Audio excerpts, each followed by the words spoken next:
like, comment, and share. Come on in, like the video as you guys come in. Thanks for being here. We're just going to do a quick live for today. We're going to talk hot topics, trending topics, what's going on in the world. But just allow me a few to get into my system. But thanks for tuning in to Let's Talk About It Media 21, where we talk hot topics, trending topics, what's going on in the world. We do a little bit of everything. News, media, we do it all. So allow me a few minutes to do my disclaimer. That way we can get into these topics. But come on in, like the video, let me know where you're chiming in from. Just go ahead and say good morning as I set up. Copyright disclaimer under Section 107 of the Copyright Act of 1976. Allowance is made for fair use for purposes such as criticism, comments, news reporting, teaching, scholarships and research. Fair use is used permitted by copyright statute that might be infringing.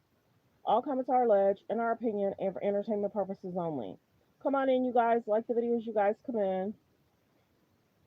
I hope everyone's having a great morning. I hope all is well. Happy Tuesday. Yeah, happy Tuesday. Hope you're having a great week. Okay, so we're going to get into what's being talked about, what's going on. We're going to start here, but come on in and like the video. I'm almost set up here. It takes people a few minutes to come in once the notifications go out. But let's go ahead and get straight into this. It's important. FBI says former special counsel Jack Smith tracked private communications and calls of nearly a dozen Republican senators. What on earth was he doing and his team and the FBI? So you've got DOJ, you got special counsel, you got FBI special agents and their advisory agents okaying going into a grand jury and asking for this data on U.S. senators. They were willing to go to this extent makes me think that this is something that is much, much larger than we ever imagined in the first place. This started under Barack Obama. You may recall, I was one of President Trump's finance chairman when he was a candidate back in 2016. I was surveilled then by the FBI under this false Russia hoax operation. This weaponization is damaging our nation. The Democrats, again, accuse Republicans and accuse Donald Trump of being a threat to democracy. They're simply projecting exactly what they are doing and what they have been doing. The FBI says former special counsel Jack Smith tracked private communications and calls. So this is what's being talked about. So we're going to start here and then we're going to get into more topics. The FBI says former special counsel Jack Smith tracked private communications and calls of nearly a dozen Republican senators. What on earth was he doing and his team and the FBI? So you've got DOJ, you got special counsel, and you've got FBI special agents and their advisory agents okaying going into a grand jury and asking for this data on U.S. senators' cell phone calls. They were willing to go to this extent makes me think that this is something that is much, much larger than we ever imagined in the first place. This started under Barack Obama. You may recall, I was one of President Trump's finance chairman when he was a candidate back in 2016. I was surveilled then by the FBI under this false Russia hoax operation. This weaponization is damaging our nation. The Democrats, again, accuse Republicans and accuse Donald Trump of being a threat to democracy. They're simply projecting exactly what they are doing and what they have been doing. The FBI says former special counsel Jack... So there's that. So let's go ahead and get into more trending news. This is fire. Portia Williams reveals she's dating a woman. Okay. Are we surprised? She'll do a lot to trend and go viral. Portia dealt with the Simon, him going to ICE, going through a divorce. Now she's trying to trend about dating. Okay, so let's go ahead and get to some news, y'all. Like the videos, y'all come in. Like the videos, y'all come in. Thanks for being here. Thanks for supporting the show. Let's find out what's going on in the news.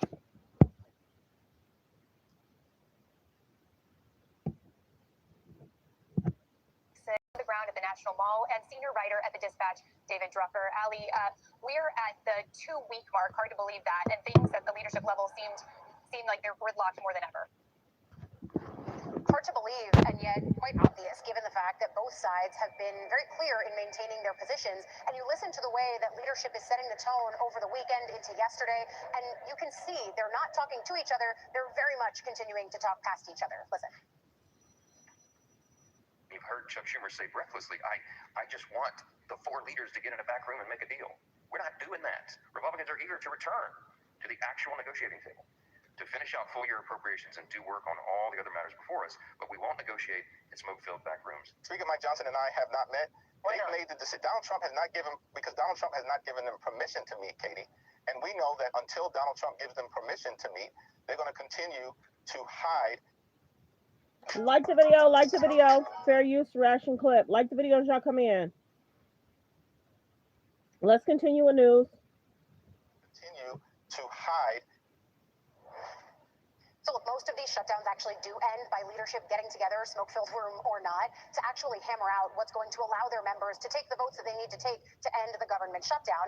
In this situation, it's also likely to include President Trump because of the role that he's played, especially among House Republicans, being able to push them to vote for things that politically and otherwise they sometimes wouldn't be able to vote for. For example, some of these members of the House Freedom Caucus ultimately voted yes on the continuing resolution that's at the heart of this, and they're not members that typically vote for continuing resolutions at all. So again, we've seen the power of the president to move some votes within the House Republican Conference, and that's likely to be a dynamic worth tracking here. Now, in terms of what we're going to end up seeing today, we're going to see the Senate come back to town. They're going to start taking votes a little bit later this evening. We don't expect those votes to have any major changes within them. That means that they still don't have the votes they need to reopen the government, leaving us exactly where we started this 2 weeks ago and threatening to stretch into historic territory. Lots of smoke, but no room yet.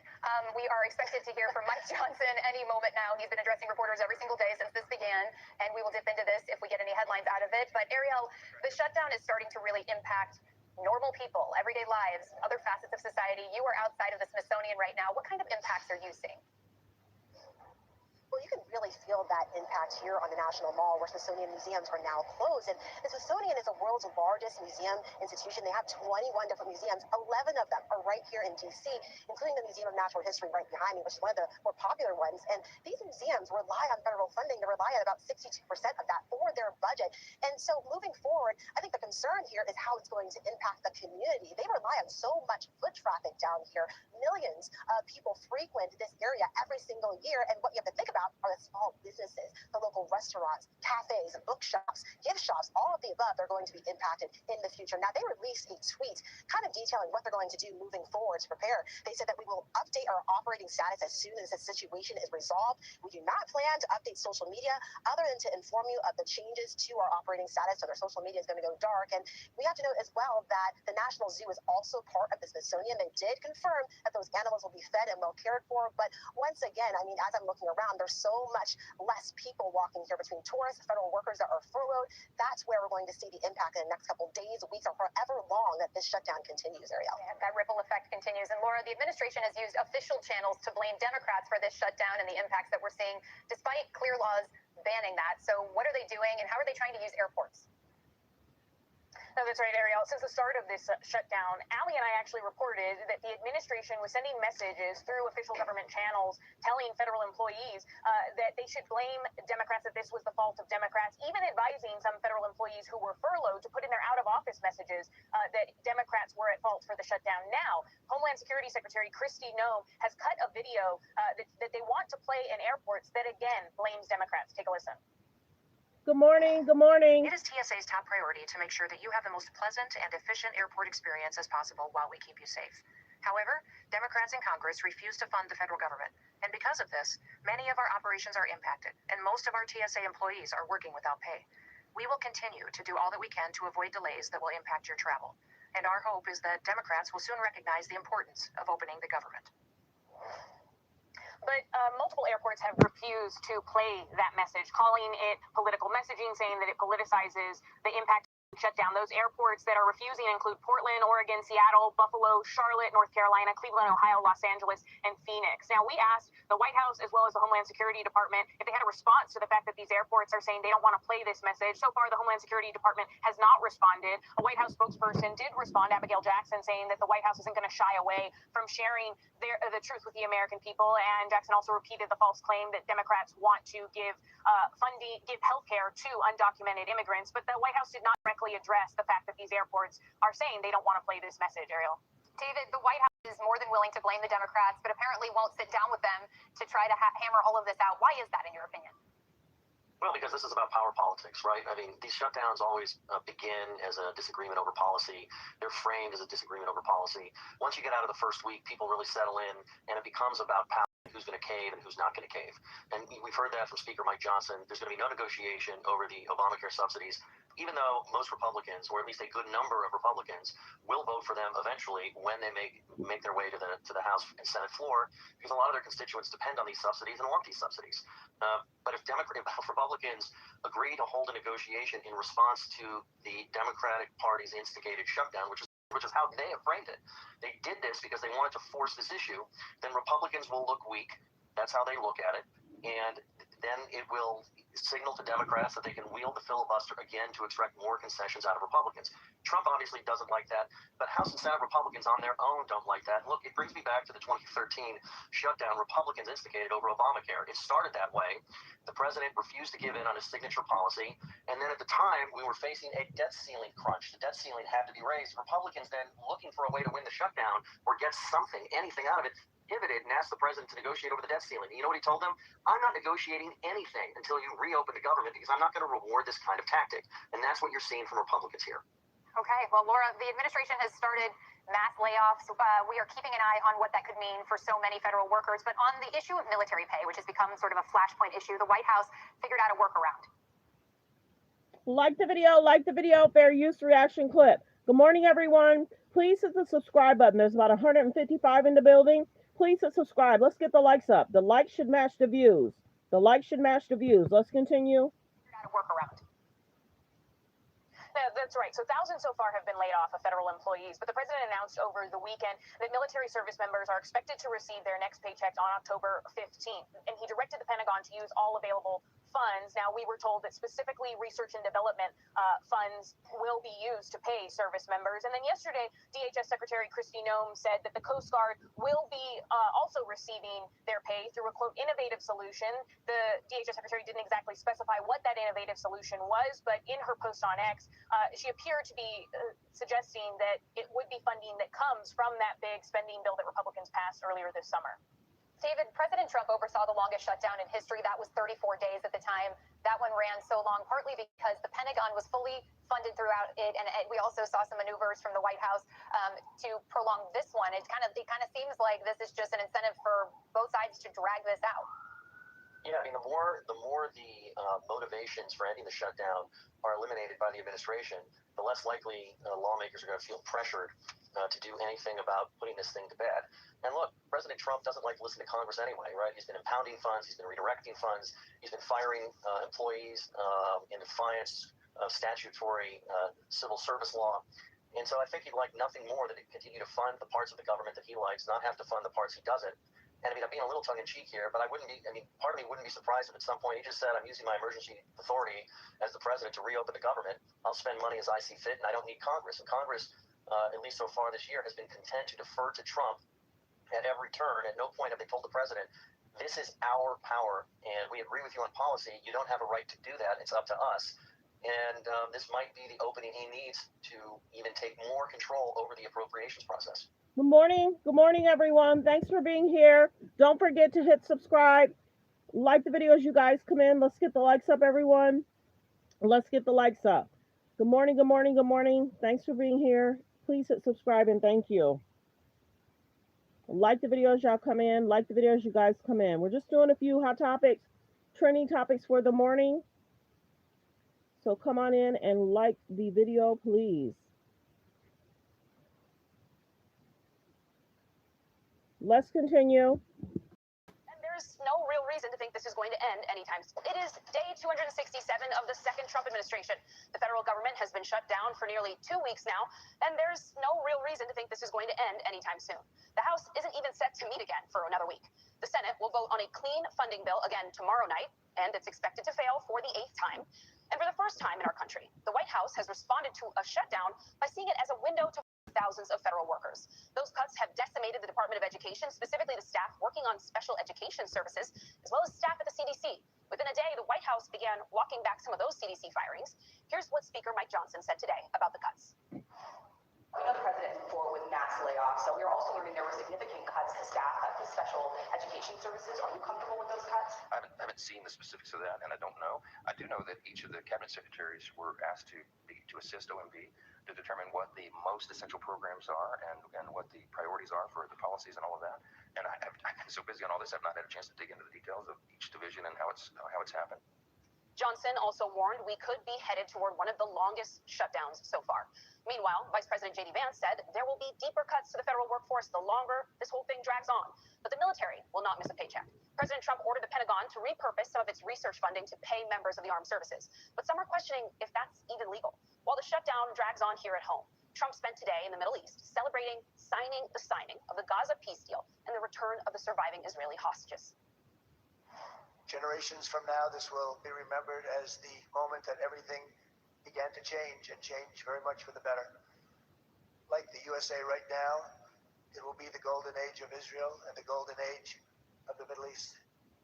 With that, let's bring in our panel. Susan Glasser, staff writer for The New Yorker, Andrew Desiderio, senior congressional reporter for Punchbowl News, David Drucker, senior writer at The Dispatch, and foreign policy expert Hagar Shamali. She was the Syria and Lebanon director at the White House and was with the National Security Council for the first 2 years of the Syria crisis. Susan, I'd like to start with you and begin with the shutdown here.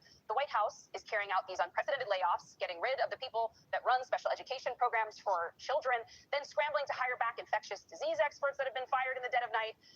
None of that, by the way, necessitated by a government shutdown. But who is all of this helping? Well, that's an important point. Let's start out with that because, the idea of a shutdown as a pretext to carry out further cuts of federal workers, this is a uniquely Trumpian twist. It's not at all clear that it's legal. It certainly is designed to inflict maximum pain, once again, on the people who do the work of making the U.S. work, in essence. And what I'm struck by is the fact that we're 2 weeks into this nearly, and there's not even apparently any talks going on. It used to be that a government shutdown was an acknowledgement of failure to a certain extent. This is Congress's job, after all, to keep the U.S. government open. And what I'm struck by is just the utter shamelessness that we're not even trying to come to a resolution. Speaker Mike Johnson, you played that clip. It's a remarkable moment, man. The guy is like apparently news immune. He's never seen anything that Donald Trump does. Anytime any reporter asks him about some controversial thing, he says, I haven't seen it. I don't know the details. I don't know. He's keeping Congress out, by the way. This is related to the shutdown, but a separate issue. He's literally keeping the House on permanent recess rather than bring them back to deal with the shutdown and to deal with the fact that there appear to be the votes in his own House to force the release of files that might put Donald Trump in the Epstein files. So I just think it's a breakdown of the government that we're. So is it a distraction because of that? Like the video. There's about 153 in the building. Please hit subscribe. Let's get the likes up, you guys. There's about 292 in the building. Please hit subscribe. Let's get the likes up. Double tap the screen, please. Hit the thumbs up above the video, below the video. The likes should match the views. Let's get the likes up. Let's continue. Fair use reaction clip. Seeing right now, it's not even trying to resume functioning in a way that is pretty striking with Republicans in control of all three branches. David, I want to go to you to get a kind of vibe check of what's going on the Republican side, because you have a new piece out with your reporting, saying that Republicans are actually feeling pretty good about their chances right now. They're not seeing the kind of energy of 2018. They're not expecting a blue wave, that is, unless the economy gets shakier. So tell me a bit about what you're hearing and what their reading is for that. Yeah, I spent last week checking in with a number of Republicans across the party's political spectrum, and there just isn't a lot of concern right now in the way that there was in 2017, the first year of Trump's first term, when voters were so shocked at his behavior. He wasn't even doing half the things he's doing in this second term, but he was talking about it. And voters rebelled, and Republicans were approaching the 2018 midterm election with dread as early as this point in that election cycle. This time around, much different.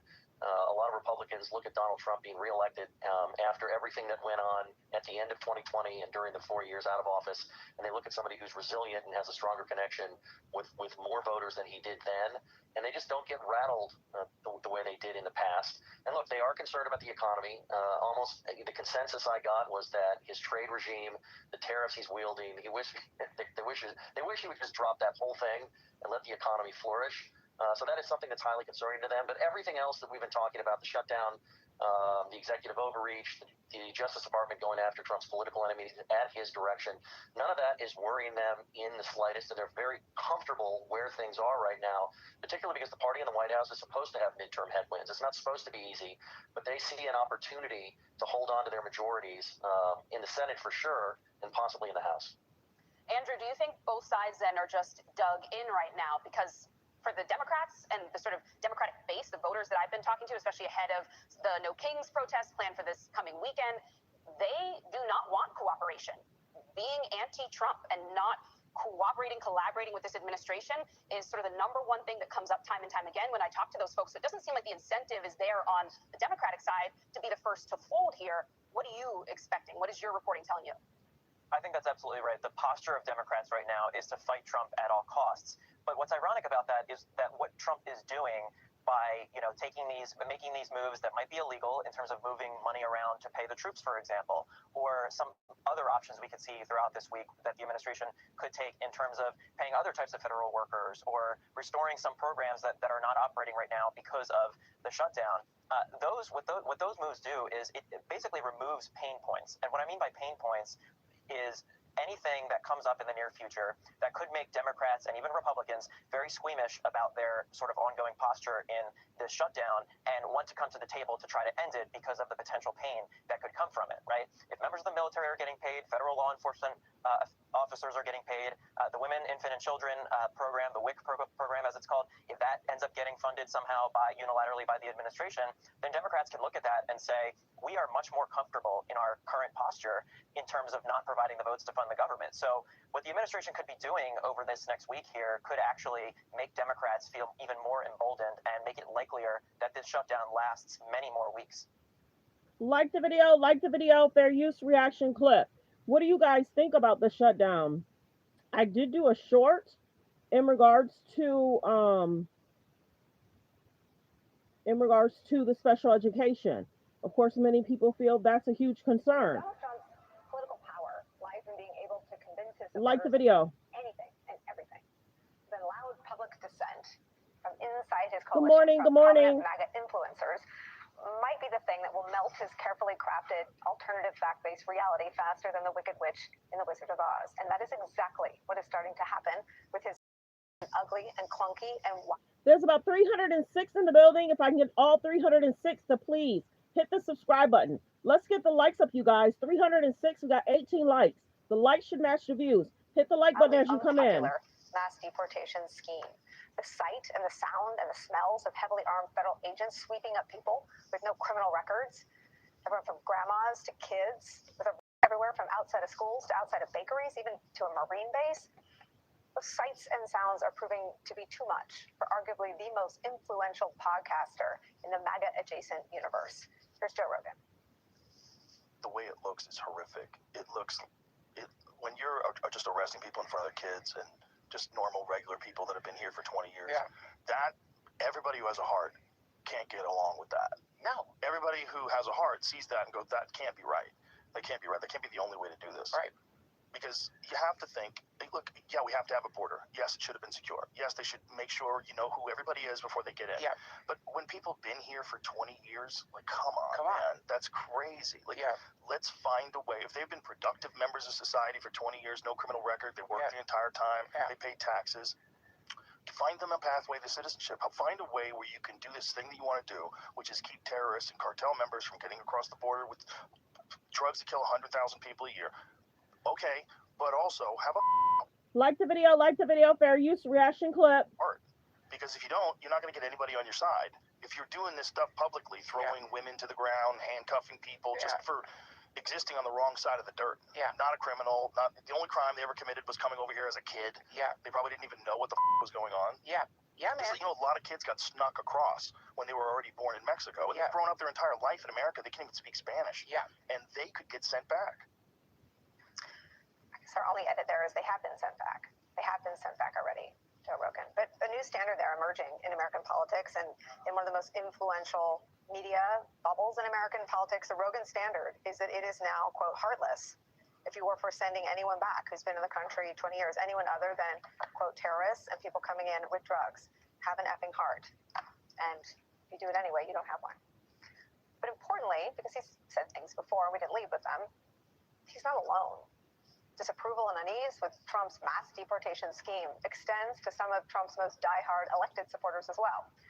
Never thought I'd say this, but here's Republican Congresswoman Marjorie Taylor Greene making a lot of sense on a podcast over the weekend. We have a labor force in America across many industries that has been built on illegal labor. That's a fact. That also cannot be ignored. And as a conservative and as a business owner in the construction industry and as a realist, I can say we have to do something about labor, and that needs to be a smarter plan than just rounding up every single person and deporting them just like that. Right. So, and I'm going to get pushback on that, but I'm just living in reality from here on out. Here's why your knee pain keeps like the video, like the video. There's about 300 or surgery. I'm going to show you something. There's about 323 in the building. Please hit the subscribe button. We're trying to hit 50K by next month. Let's continue. Fair use. Plenty to not like about Marjorie Taylor Greene and Joe Rogan. But if we could have done this on our own, we wouldn't be here. So this shift in rhetoric and tone and these new standards being laid out there, Marjorie Taylor Greene saying it's not living in reality to carry out Trump's deportation policy is more than a shift in tone. It's a shift in her position. She owns a construction company, and she's giving voice to people inside Trump's coalition who have the same concerns. Back in May, when a college student who had been raised in her district was due to be deported to Mexico, she was more callous. She hadn't understood what Trump was actually going to do, and she said, quote, "The law is the law." But this is her now. Quote, "I'm not ignoring facts anymore." So the reality of Trump's mass deportation campaign and how it is impacting every one of us, everyone is going to be regardless of who you voted for. If it's starting to sink in, we should note that the administration is about to turn the volume up even louder. They are now escalating what brought those two to their conversions and their views on Trump and this policy in city after city after city. It's going to get worse. On Friday, ICE deported the father of a U.S. Marine who was first detained along with his wife at a Marine base outside of San Diego. In Chicago, more than 1,000 people arrested since deportation operations began last month, leading to some incredibly harrowing scenes that have put the city and the country and mixed documented families in this country on edge all over the country. Seems like this one. This video is from the New York Times showing a flower vendor being detained. Or authorities conducting a military-style operation on an apartment building in the South Side in which children were zip-tied. And according to one eyewitness, the agent said, "F the kids." Or this, agent shooting pepper balls at a pastor who had his hands held up in prayer. Trump's Department of Homeland Security claiming that it is arresting, quote, "the worst of the worst," end quote.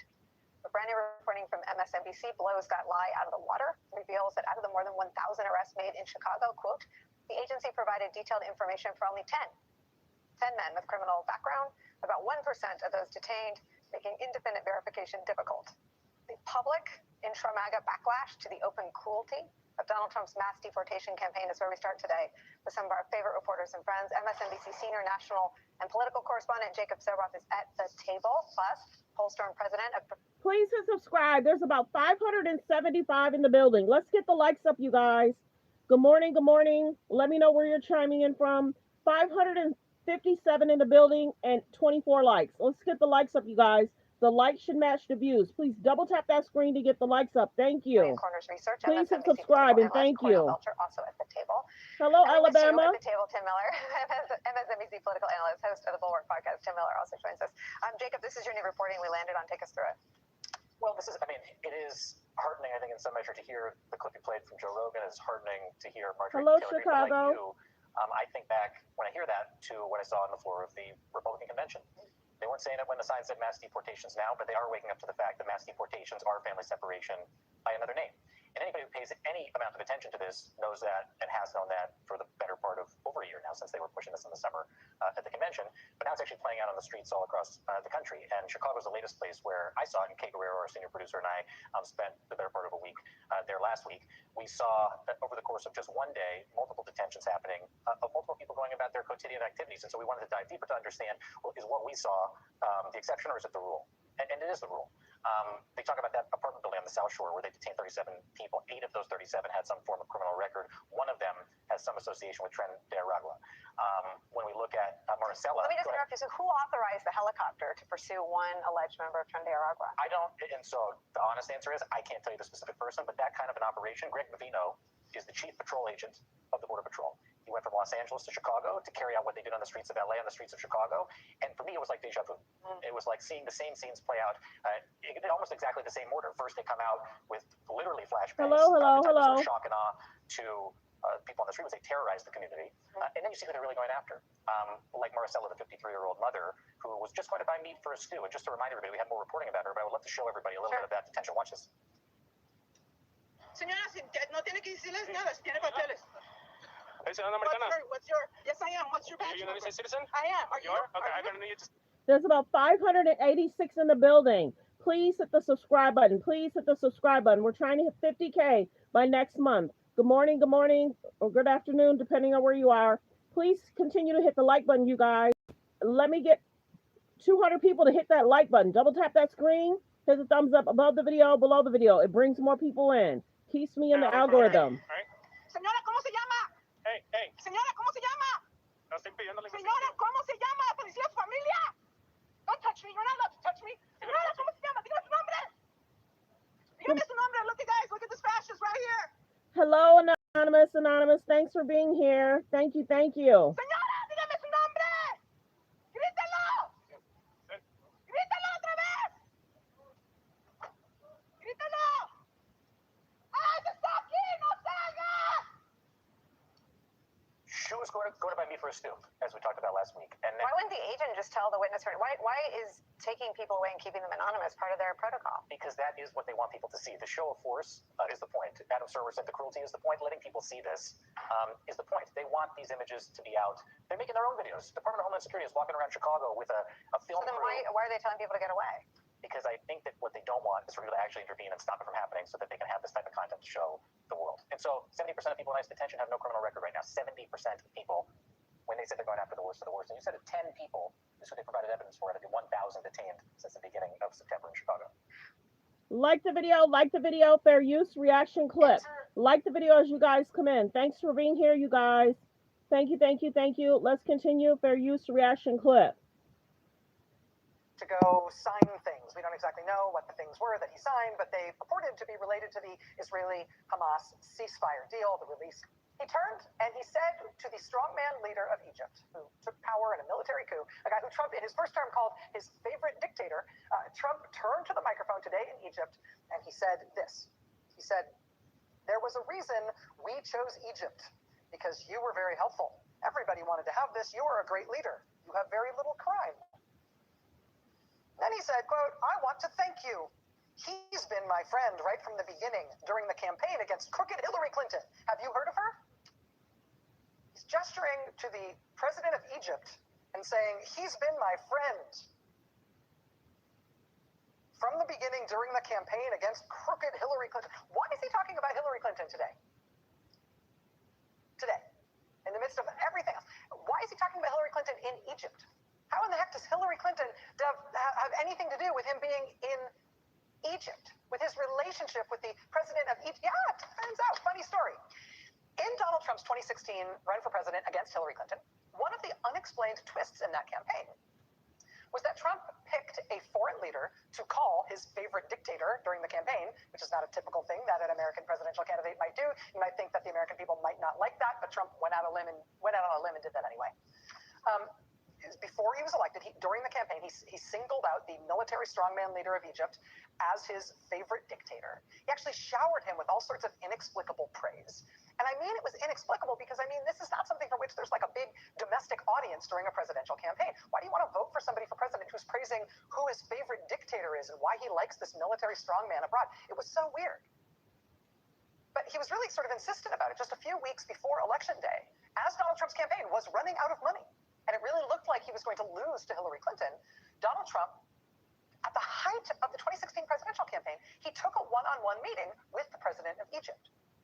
And he came out of that meeting and he called the president of Egypt a, quote, fantastic guy.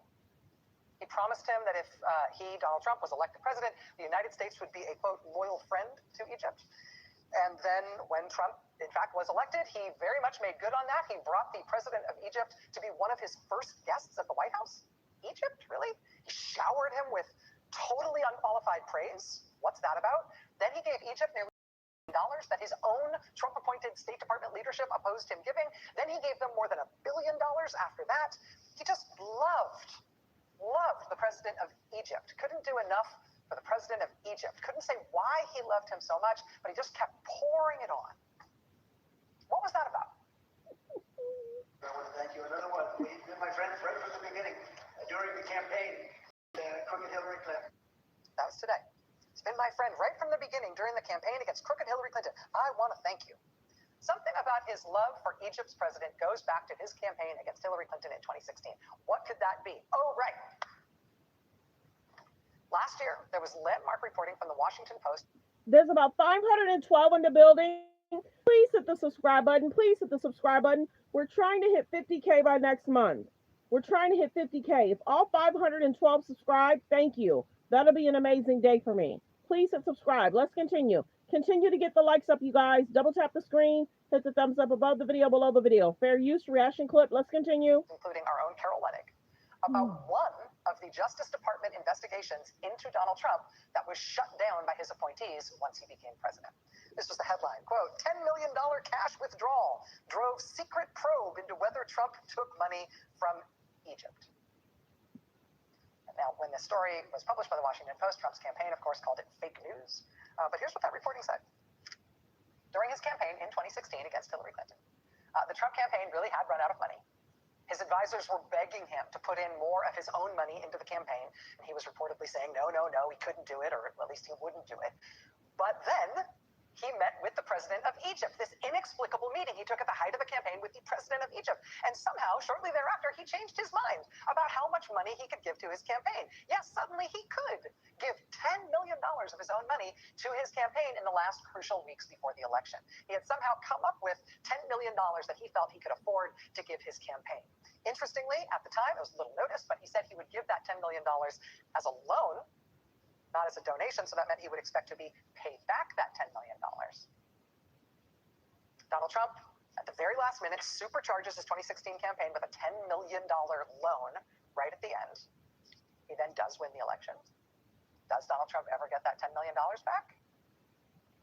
That $10 million that he may or may not have been good for? I don't know. But the Justice Department reportedly found that 5 days before he was inaugurated, mysteriously, an organization linked to the Egyptian intelligence service withdrew almost exactly $10 million in cash from the National Bank of Egypt. They stuffed bundles of $100 bills into two huge bags that weighed a combined 200 pounds. It was nearly all the US dollar cash reserves that the Egyptian government had. 200 pounds of cash, $10 million cash, loaded into bags and taken out of the National Bank of Egypt. Allegedly. Let's continue. Fair use reaction clip. Let's continue. Fair use reaction clip. Like the video as y'all come in. Like the video as y'all come in. Handful of appearances on the campaign trail. Since leaving the White House, President Obama has remained rather guarded when speaking about the state of our politics, the exception being his handful of appearances on the campaign trail. But recently, the former president has been far more vocal about his feelings toward the current administration. Today, on Mark Maron's podcast, he made perhaps his most direct comments yet about the dangers our democracy faces at the hands of Donald Trump, specifically referring to the latest National Guard deployments. A lot of the norms, civic habits, expectations, institutional guardrails that we had, that we took for granted for our democracy, have been weakened deliberately. When you have military that can direct force against their own people, that is inherently corrupting. President Obama also called out the quiet capitulation of institutions bending the knee to Trump. If you're a business, you say, you know what, we think it's important because of what this country is to hire people from different backgrounds, and we're not going to be bullied into saying that we can only hire people or promote people based on some criteria that's been cooked up by Steve Miller. Yeah. We all have this capacity, I think, to take a stand. And at this moment, we are waiting for New York Attorney General Letitia James to make her first public comments since being indicted by the Trump Justice Department. We will bring you those comments when we get them. Joining us now at the table is Angelo Carson, President and CEO of Media Matters, and Ankush Kaduri, former federal prosecutor and senior writer for Politico magazine. Our dynamic duo, as I like to call them. I don't know what it is. Let's continue. Fair use reaction clip. Like the videos y'all come in. Like the videos you guys come in. Thanks for being here, everyone. Like the videos y'all come in. The U.S. Attorney after former FBI Director James Comey was arraigned in a federal court in Virginia today following repeated calls by President Trump to prosecute him. Comey pleaded not guilty. His lawyer told the judge they would move to quickly dismiss the case, calling it a vindictive and selective prosecution. Hold on. No cameras were in the court, but you could see Comey's family arriving, including, crucially, his daughter. Joining us now, MSNBC Justice and Intelligence correspondent Ken Delaney and former Assistant Attorney General who led the Justice Department's Criminal Division, Leslie Caldwell, former advisor to George W. Bush and John McCain, and creator of the circus, Mark McKinnon, and former Deputy Assistant Attorney General and former lawyer for George W. Bush, Tom Dupree. An ignominious list indeed, Ken. Why is Ty Cobb saying Pam Bondi should be at the top of it?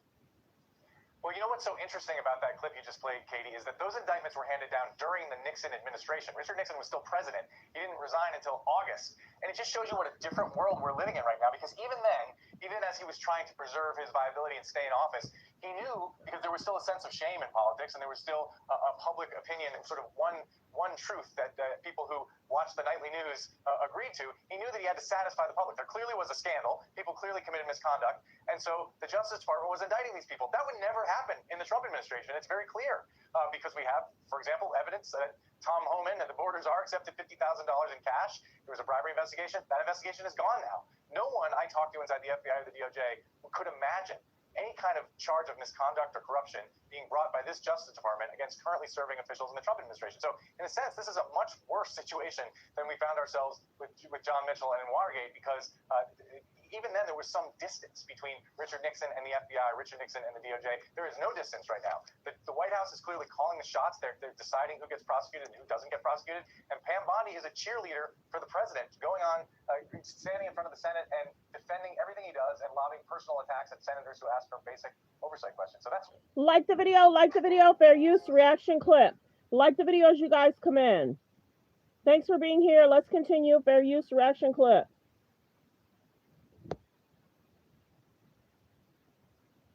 No sign of progress on a funding bill. The Senate left town until Tuesday, and the House will not be in session all next week. In the meantime, the White House is following through with the president's threat to permanently fire some federal workers. Earlier today, OMB Director Russell Vought, who has become one of the most powerful people in the administration, announced that the layoffs have begun. They're also appealing a judge's ruling that temporarily blocked Trump from sending the National Guard to the city of Chicago.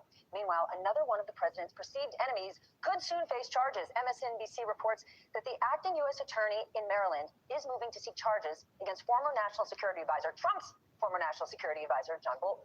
A complaint or an indictment could come as early as next week. The Justice Department has charged New York Attorney General Tish James and former FBI Director Jim Comey after public pressure from Trump himself. The big question now on everyone's mind, who could it be next? With that, let's bring in our nightcap. Philip Bump is back, former Washington Post columnist. Mark McKinnon, the best dressed of the night, former advisor to both George W. Bush and John McCain. Journalist Oliver Darcy, he's the co-founder of the must-read newsletter Status. And comedian John Fugelsang, he is the primetime host, my God, of Sirius XM Progress. But here's why I'm tongue-tied. Because his new book is a must read. Separation of Church and Hate. It is out now. All right, Mark, let's start with John Bolton. You know, like people are saying Trump's perceived enemies, they're all assuming it's people from the Biden administration. Oh, no. This mustache man was Trump's, and they're expected next week. Well, not only Trump's, but Bush's. I worked with him. Oh, my gosh, I knew that. No, I know pretty well. And, you know, anybody I worked with in the administration, he's the most buttoned-up guy I've ever worked with in government, period. And, you know, long time. So if anybody knows about classified documents, it's him. And if there's anybody that knows that Trump's after him, it's him. Right? So the notion that this guy who knows more about foreign policy than anybody in the U.S. government, arguably, and certainly more than Donald Trump, would be hiding or keeping known classified documents is such a stretch. And it's obvious that Trump was going after him. And so I just find it hard to believe that there was anything in his possession that warrants a criminal charge, for sure. I mean, there may have been he had lots of stuff for so many years. I mean, maybe there was something going back to the Bush administration. But you know, for him to it's just a huge stretch for me to think that this guy was withholding classified documents. So if I'm one of Trump's other targets, right? Let's say I am California Senator Adam Schiff. Am I worried right now? No. These people are not ever going to jail. They're not going to be found guilty of anything. Why do you think that? We're living in unprecedented times. Right, well, but Donald Trump has to have a jury. Trump can't exactly right. Exactly right. I mean, look, I've waited 20 years to see John Bolton get in trouble for lies about Iraq. He's finally getting in trouble for telling the truth about Trump. But Donald Trump doesn't care about actually winning a court case. He knows he won't. He's making money hand over fist on this crypto scam since we have a Congress that doesn't believe in the emoluments clause anymore, and so he can afford. And an SEC that is no longer even reviewing crypto, which is basically an epicenter of dark money. Yeah, holler back. So what he's doing is what he always does. He knows he's not going to win. He wants to bankrupt his foes. Yeah. He wants to tie them up in court for years with expensive, costly legal fees that mean nothing to him, and that is his game. Tish James proved to the world that he was a fraud. There's about 253 in the building. Please hit subscribe. Please hit subscribe. We're trying to hit 50K by next month. Let's continue fair use. Continue to get the likes up, you guys. The likes should match the views. Please hit the like. I'm waiting for him to go after the jury members. But isn't it more than that? Because look at, he's going after Tish James, right? Her civil case mirrors almost exactly what she went after Trump for, right? And then you think about John Bolton. What are they going after? Classified documents. Is it really Trump just creating this mirror image? So when you think, how is the public going to respond to this? Trump's quote-unquote team is going to say, they did it to Trump, Trump's just doing it back. That's exactly what they do every single time. That's how, Oliver, you will get invited back. When you say that's exactly right, you get to come every week. Yes. You were right on this one. Perfect, good job. Yeah. Brilliant points you just made. There you go. They do this every single time. Anytime Trump is accused of really anything, they throw it back on the other party and say they're doing the same thing too, and they're doing it worse. Trump's innocent, and the Democrats are the ones guilty of this. So if you accuse the president of enriching himself with the office of the federal government or his sons of doing that, they say, well, look at Hunter Biden. If you say anything about misinformation that this administration spreads, they throw it back and they claim that there was COVID misinformation from the liberals. This is what they do every single time. So in this case, they're accusing Biden of having weaponized the government, even though that's not what happened over the last 4 years. But that's exactly what they're doing, and they're throwing it back in their face with the power now of the federal government. All right, let's talk about the shutdown. We are now in week 3. What's the off-ramp here? Well, I think one of the striking things about the shutdown is I would like to see a poll of Americans who, whether or not they recognize there's a shutdown going on, right? People don't. Yeah, exactly. That's the best thing. Yeah, I mean, just like people I just think are not cognizant of it. This is all very seeming, the fact that we went into a shutdown. I mean, it is, shutdowns are unique, and this is a unique shutdown by shutdown standards, but like we're sort of used to this dance. I was struck by polling from YouGov for The Economist, which found, though, that 40% of all Americans feel like they will be personally affected by the shutdown, including half of Democrats, but only a quarter of Republicans. And I think that tells a lot of the story that Americans don't expect to feel. I think what's amazing is the point you just made, which is that for most Americans, it's just business as usual. Oh, another government shutdown. But isn't it? Yes, but it's business as usual. Oh, another government shutdown, because they've already lost faith in Congress. Yes, because that's how we it's not that they like it. It's just that they're not surprised by it. But I will say, and I've thought this from the very beginning, that all this like who's got the best talking points today or tomorrow, and this message war. That at the end of the day, people are going to say the obvious, which is Republicans are in charge of the White House, the Senate, and the Congress, and they're going to blame the people at the wheel. And polling increasingly showing that, right? Well, it seems like John Thune has been waiting for Democrats to fold because they normally do. Yeah. Do you think that's going to happen? I don't think so. I think they've gotten some backbone on this. And I think they're starting to see the data, starting to see the polling, they're starting to get some discipline instead of just all running into the mosh pit as usual. Well, let's thank woke truth teller Marjorie Taylor Greene as well, because I mean, what she did was out of craven self-interest. She doesn't care about the 20 million low-income and disabled Americans who are going to lose in coverage when they're thrown off of Medicaid. She knows that it's going to hurt her constituents, and that's going to hurt her job. So out of pure self-interest, she called out how stupid and disruptive and destructive to their own party. I think she's the canary in the coal mine on this. But you'll see. I think we'll see more Republicans. More of them Oliver, going away. Let's think about and talk about the way the media is covering all of this. Yeah. How's Fox News talking about it? Or even more, how's the far right? I think what's interesting about the shutdown, and as please like the video. Please continue to subscribe. There's about 174 in the building. Please hit subscribe. Let's continue. Fair use reaction clip. We get more used to these shutdowns is that there is somewhat of a celebration on the right. Like they're kind of all for the shutdown. I mean, if you look at the tweet posted today about the impending slashing of the government, there are celebration memes posted in response to that by right-wing influencers. They want to see the government shut down. They want to see people fired from their jobs. Okay, but those are right-wing influencers. You know what they've never had to do? Run for office. Right. And this goes back to what Mark was saying a moment ago, that Marjorie Taylor Greene is the canary in the coal mine. She knows whether it's craven self-interest or not, she needs to run again. Yeah. Look Laura Loomer hasn't run on a treadmill. She doesn't know. Oh my goodness. I guess that was sassy, but I mean, she has no idea. Sorry. None of these people have any idea what it means to represent the American people who are simply looking for health care, for a good education, for a good job. So when you say the far right's happy, is it far right lawmakers or is it the far right media sphere? I think it's both. I mean, I think they kind of fuse together. I think there are a lot of people that are feeding into this. And I also think too, Stephanie, you saw, I think, particularly during COVID, where people were being completely misinformed about vaccines and still getting the virus and saying they wouldn't have got the vaccines because, for whatever reason, what a conspiracy theory they had been fed.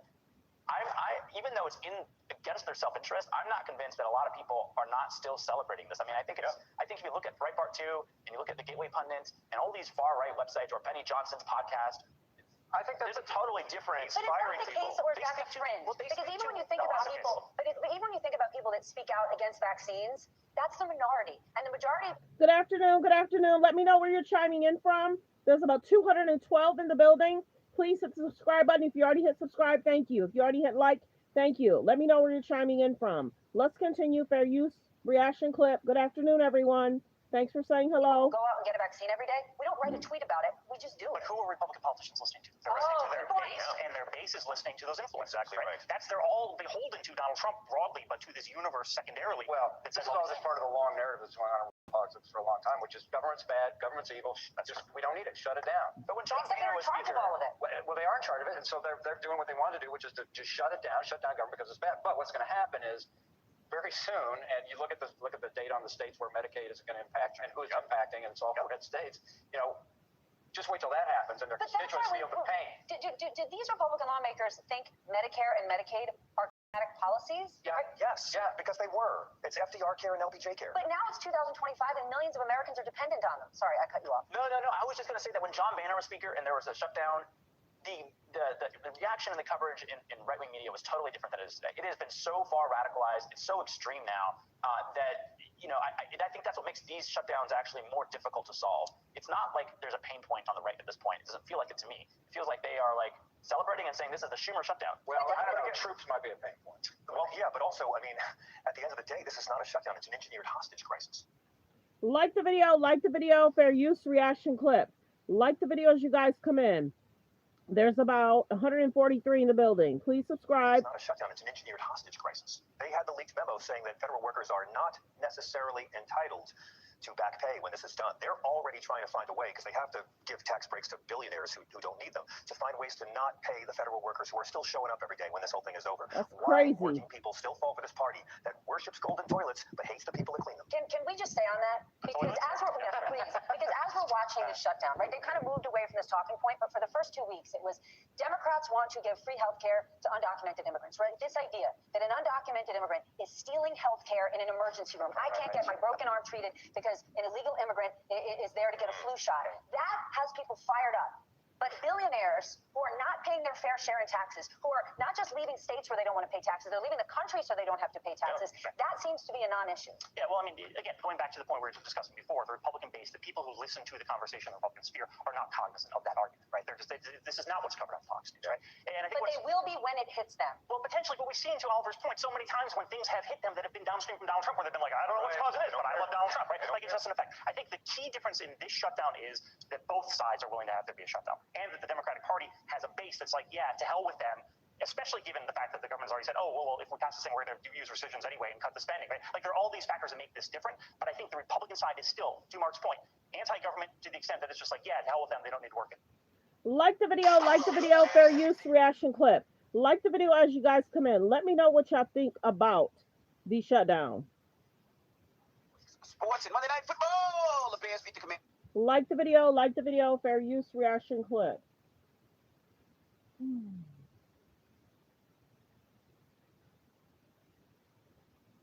Thanks for being here, you guys. Don't forget to subscribe. Don't forget to hit the subscribe button.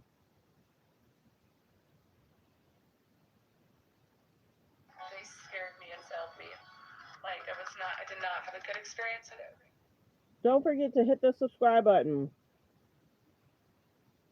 Capitol Hill reporter Kevin Fry, Susan Del Percio, Republican strategist, also with us Basil Smikle, Democratic strategist, and professor of practice at the School of Professional Studies at Columbia University. They are both our MSNBC political analysts. And Kevin, another round of votes today as both.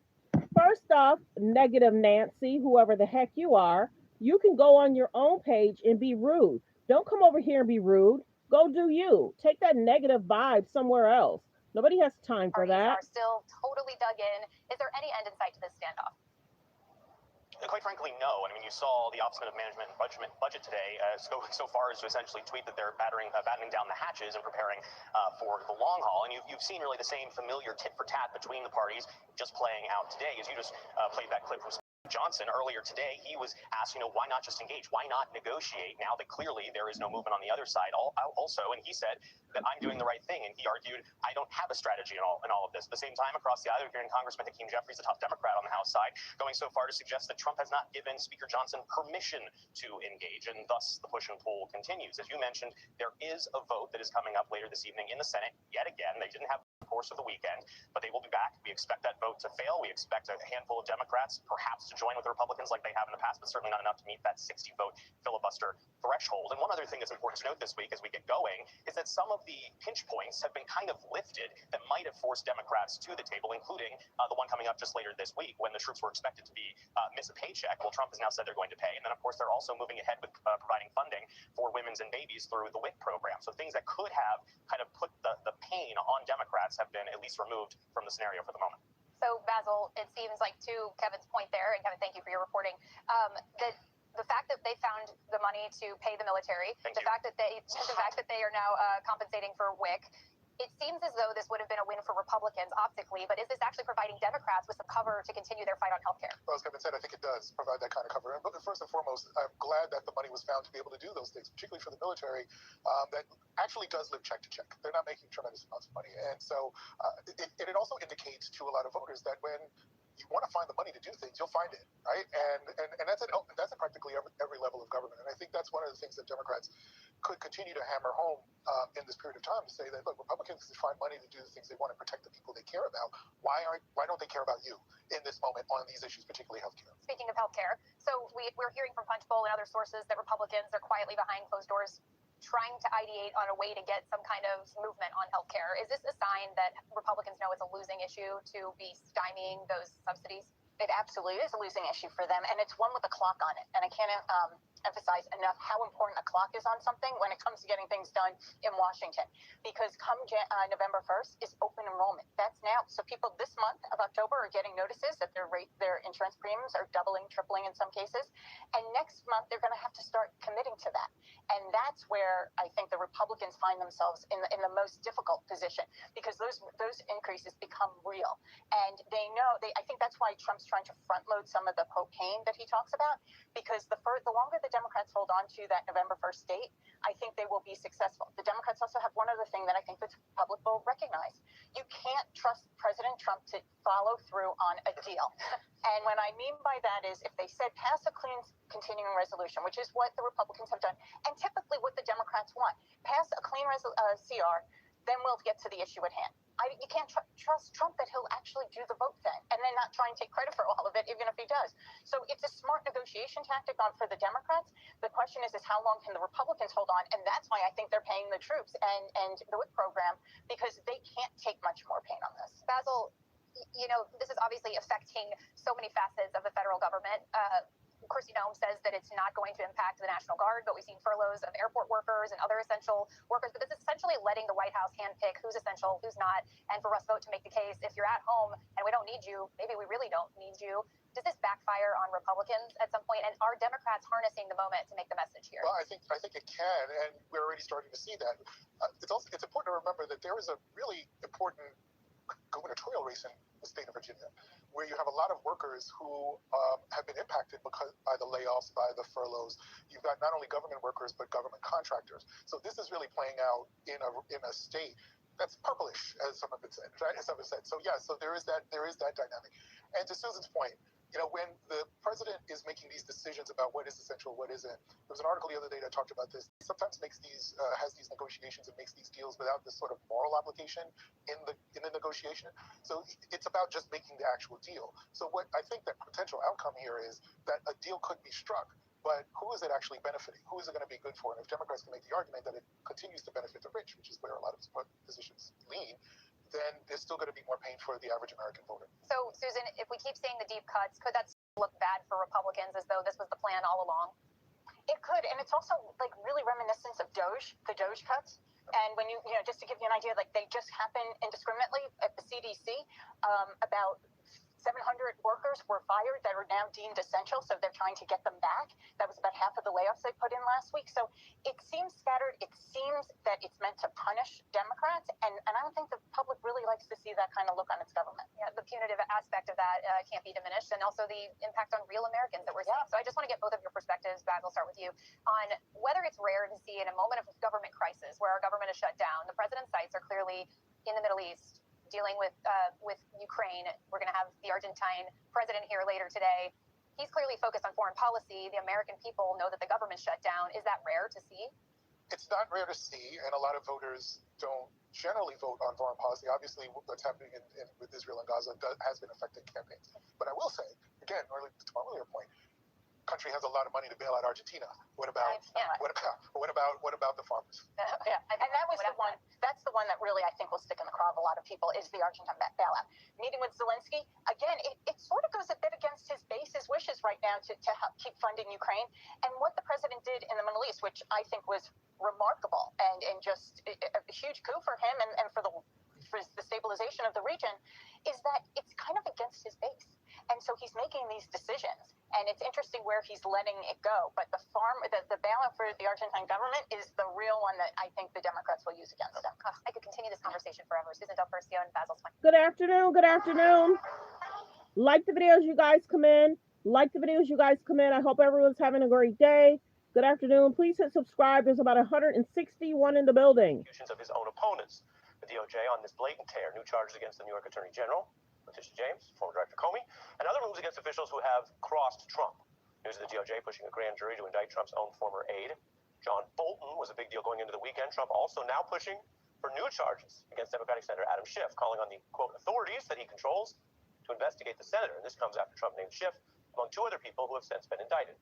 Schiff was an especially prominent leader of Trump's first impeachment, which is, of course, a lawful process where Congress can discuss or seek removal of a sitting president. But Trump's admitting in public to an unlawful plot to try to get Schiff indicted for that, and regardless of evidence. Now, abusing powers to charge and jail individuals, to threaten, silence, or kneecap opponents is much more associated with foreign autocrats than American government. Trump has blatantly admitted his goals to go get critics without even claiming to name reasons for specific crimes. Systems that punish or disappear opponents are... Like the video, like the video. Hold on, there's something I gotta say. Like the videos, you guys come in. Thanks for being here. Like the videos, you guys come in, and considered very democratic. And elections don't mean much if the top rivals to a potential autocrat are just stuck in jail. An election in that format doesn't work very well. And that's what we've seen in Putin's Russia. Donald Trump's moves don't come in isolation. There's about minority leader. There's about 208 in the building. Please hit subscribe. Please hit subscribe. There's about 208 in the building. Please hit subscribe. All right, okay. Moves don't come in isolation. They come as he tries to seize powers to keep troops and federal agents across U.S. streets. Even as some are limiting those powers as we go. Now, this is serious. It is happening, and it is not popular. While Trump has been bluntly pushing hard because the DOJ wouldn't do any of these cases under the traditional rules, with many of the long-standing and nonpartisan staff, up until very recently, they weren't getting these charges, remember? But his own team knows that this is unpopular, and they are denying what is happening partly, apparently, because to admit it would make it even worse. Take Vice President J.D. Vance. Remember, he's a Yale-educated lawyer who said in 2016 he worried Trump was either cynical, like Nixon, or worse, a, quote, morally reprehensible person who could be, Vance infamously said, quote, America's Hitler, unquote. Now, Vance reversed himself once Trump came to power, and unlike Donald Trump today, who admits these revenge goals are based on the people, go get these people, he names them, not any type of evidence, not any type of legal process, but Vance now claims against the evidence that it's all just normal law and facts. Like the video, like the video. Fair use reaction clip. Please hit subscribe. There's about 178 in the building. Please hit subscribe. We're trying to hit 50K by next month. Also, please double tap the screen to get the likes up. Let's get the likes up, you guys. 50 people to double tap that screen. To hit the like is free. Super chats are welcome. $2, $3. Who wants to be the first to do a super chat? Let's continue. Fair use. Reaction clip. Orders from the president to prosecute his political opponents with the final 30 seconds we have left. No, we're driven by the law and the facts of the case. I think if you look at the case, the fact that a far-left grand jury in a far-left area indicted Letitia James and James Comey, if you look at the fact that James Comey obviously lied under oath, Letitia James obviously committed mortgage fraud, what we're doing is letting the law drive the prosecution decisions in the Department of Justice. You know who we haven't prosecuted? Joe Biden, or Barack Obama, or Hillary Clinton. The Trump-Vance DOJ, of course, is the source of contradicting Vance's claims. The law and the facts were what drove us up to this point, and without any recent indictments. For several months, on these cases, I'm not talking in general, but on the Comey and James case, there was a process, and the law and the facts did not result in charges, even in a DOJ with a Trump attorney general and Pam Bondi's picks for who should be U.S. attorney. And so if you watch the news, you know what happened next and why Vance is wrong. The Trump DOJ swapped in this new, very inexperienced prosecutor who would do precisely what DOJ would not do before, what the facts and law had not deduced before. So Trump's mindset is clear. He's agitated to indict opponents since his first campaign. It has taken this long, however, to distort and sort of restaff the DOJ to find people willing to risk their law licenses and maybe more to do what he wanted. It's just awfully good that someone with the temperament of Donald Trump is not in charge of the law in our country. Because you'd be in jail. Trump admitted that on the campaign's biggest stage, the debate. That was 16, of course. And while he may want a Putin-like DOJ approach to any and all of his opponents, whether they're running directly against him or the Republicans next term or wherever it leads, judges are limiting some of the related efforts he's making, stationing troops all over the place, the new appeals court blocking that. Then there are the ICE agents, their tactics, drawing new scrutiny in Chicago. There's an outcry. Agents posted up outside a church during Sunday Mass, while other agents went right after a Marine's parents. Reports of federal agents near Catholic Church during Sunday services. The priest on video urging his parishioners to leave Mass with extreme caution. Churchgoers leery to leave their parish. The Catholic priest gave an unexpected warning to parishioners, urging them to leave cautiously because immigration officers were in the area. I think they've been casing the church. The parents of a U.S. Marine are being detained by immigration officials. Her family was coming to take her and her husband to breakfast on September 28th when they were stopped at the gate, and Steve says ICE arrived. Another weekend of federal law enforcement efforts with the government vowing there will be more. Like the video, like the video. Growing opposition to this, even though, remember, we are in a time in America, not unlike the McCarthy era, where some of the opposition is even more muted than it would normally be because some people are understandably afraid or getting more quiet or just avoid politics at church and at work. And I'm not here to lecture you about who can do what when. People make up their own minds in a democracy, kind of the whole point, about how to involve themselves, when and how to stand up if they choose to. But even against that effort at muting, at censorship, at the FCC late night agenda, even against all that, we see a wider group of people, from conservative podcaster Joe Rogan to MTG recently calling out ICE, I'll show you that later tonight, to President Obama, who is careful not to speak out all the time. He's not running a daily politics podcast, but has chosen again this inflection point. He's speaking out again about these problems, what Trump does, and what he views as the bias, and how it's all covered. If I had sent in the National Guard into Texas and just said, you know what? Like the video. There's about 204 in the building. Please hit subscribe. There's about 200 now, 175. Please hit subscribe. Continue to get the likes up, you guys.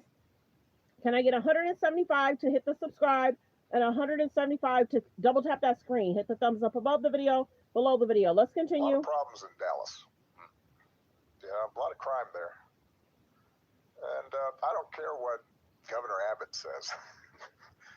I'm going to kind of take over law enforcement because I think things are out of control. It is mind-boggling to me how Fox News would have responded.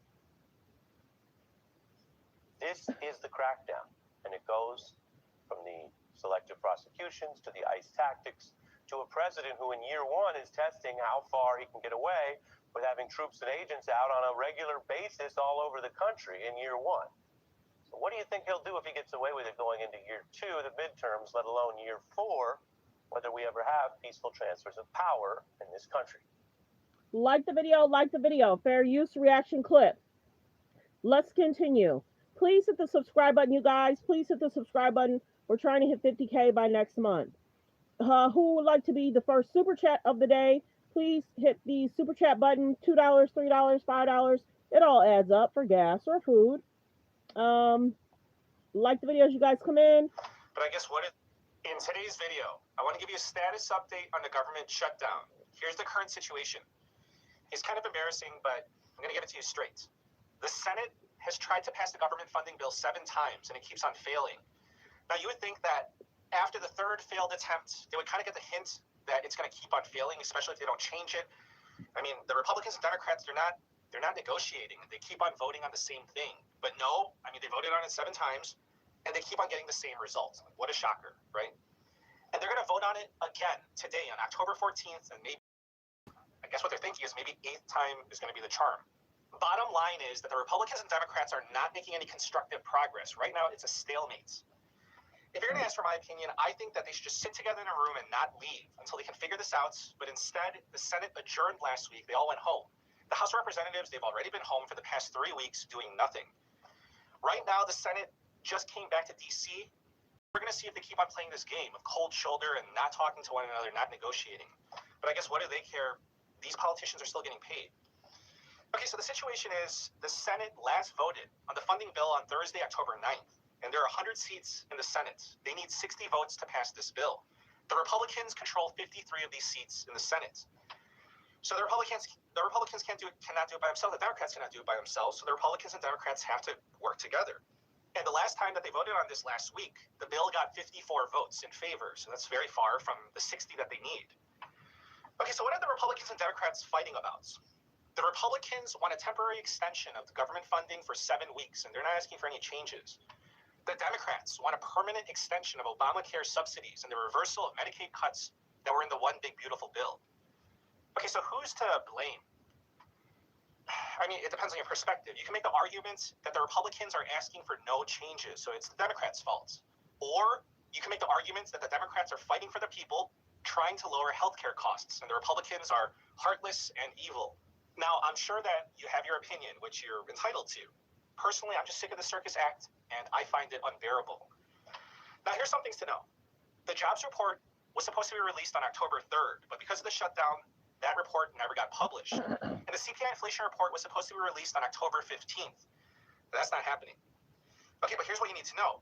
The U.S. government has a statutory obligation deadline to produce the CPI inflation reports in order to calculate the cost of living adjustment for Social Security recipients.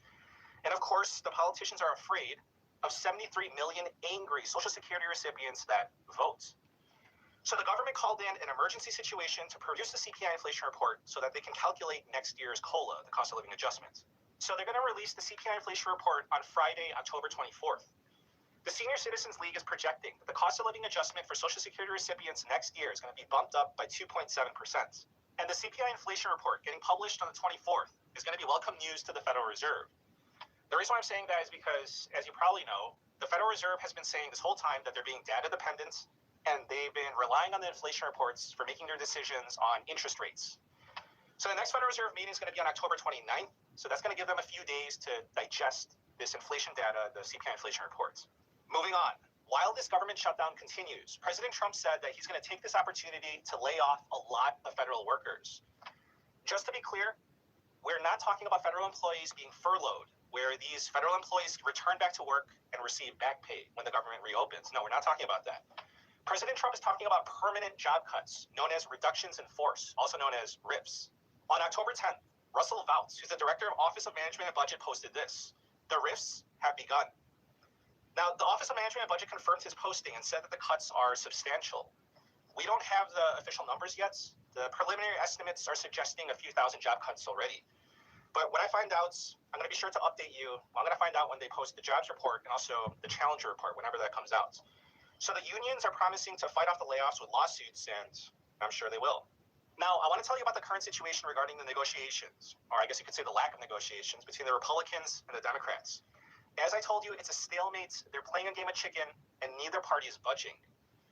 So here's what happened. President Trump delegated the negotiations to the leader of the Republicans in the House and the Senate. So those two top Republicans, Speaker of the House, Mike Johnson, who you can see a picture of him on the left, and Senate Majority Leader John Thune, who's on the right. Now, mostly in the Senate, so the Republican senators are quietly complaining that they want President Trump to get more involved in the negotiations. Because whatever Trump says and negotiates with the Democrats, the Republicans are going to get behind it. They're going to support it, except maybe one or two Republican senators. So the question is, why is President Trump not getting involved in the negotiations? It's because President Trump has been busy working on the peace agreements in the Middle East. He just stopped by Israel. There's about 230 in the building. Please hit subscribe. 230 in the building. Please hit subscribe. Continue to get the likes up. Thanks for tuning in. If you already hit subscribe, thank you. If you already hit like, thank you. Who would like to be the first person to send in a super chat? Thank you. He just stopped by Egypt. Now he got back to D.C. Okay, now why was all of this, the peace agreement so important to President Trump? It's because President Trump was trying to win the Nobel Peace Prize. But the Nobel Peace Prize was awarded to Venezuela's opposition leader. So do you think that's the only reason why he did what he did is because he was trying to win the Nobel Peace Prize? A lot of people were feeling that way. Let's continue. Fair use reaction clip. And that got President Trump in the White House very upset. President Trump said, and I quote, "Everyone says I should get it." The White House communications director said, and I quote, "The Nobel Committee proved that they place politics over peace." But Machado, the Nobel Peace Prize recipient, dedicated the prize to President Trump, probably to just stay on his good side. She said, "I dedicate this prize to the suffering people of Venezuela and to President Trump for his decisive support of our cause." Okay, now that President Trump's ambitions for a Nobel Peace Prize have concluded, what does this mean? It means that he can now refocus on the United States of America. He can focus on reopening the federal government. And the Republicans are looking for Trump's leadership because things have been going nowhere with Thune and Johnson at the helm. Like the video, like the video. There's about 189 in the building. Please hit subscribe, please hit subscribe. Let's continue fair use reaction clip. Things have been going nowhere with Thune and Johnson at the helm. And I want to address this. Last week, there was concern that our troops would not get their paychecks on October 15th. But President Trump found the money to get our troops paid. President Trump wrote, "I am using my authority as Commander-in-Chief to direct our Secretary of War to use all available funds to get our troops paid on October 15th. We have identified funds to do this." So this is good news for our troops. However, what about the other 2+ million civilian federal employees that are going to go without a paycheck? Let's take a look at this. Who is getting more blame for the government shutdown? Is it the Republicans or the Democrats? Both parties and President Trump are getting blamed, at least according to this Reuters poll. It's pretty neck and neck. Now, here's my take on the situation. The government shutdown is materially affecting millions of Americans. And just take a look at this poll and look at other polls if you want. Neither party is doing themselves any favors. They're both being blamed. Once the politicians realize this, which is going to be probably pretty soon, in the interest of self-preservation, of not losing future votes, they're going to come to some kind of agreements, I would say relatively soon, or one side's just going to give in. So the reason why I'm saying this is because you can actually make wagers on these types of things, and I personally did. I did a futures contract betting that the government shutdown will not last longer than 40 days. So that I would say the odds, when I did this, the odds were actually kind of amazing. It was close to 1-to-1, and I would take that bet any day. That's my take on the situation. Like the video, fair use reaction clip. Let's continue with the news, fair use reaction clip. Like the videos, you guys come in. President threatened new tariffs on China. By Sunday, President Trump appeared to have backpedaled.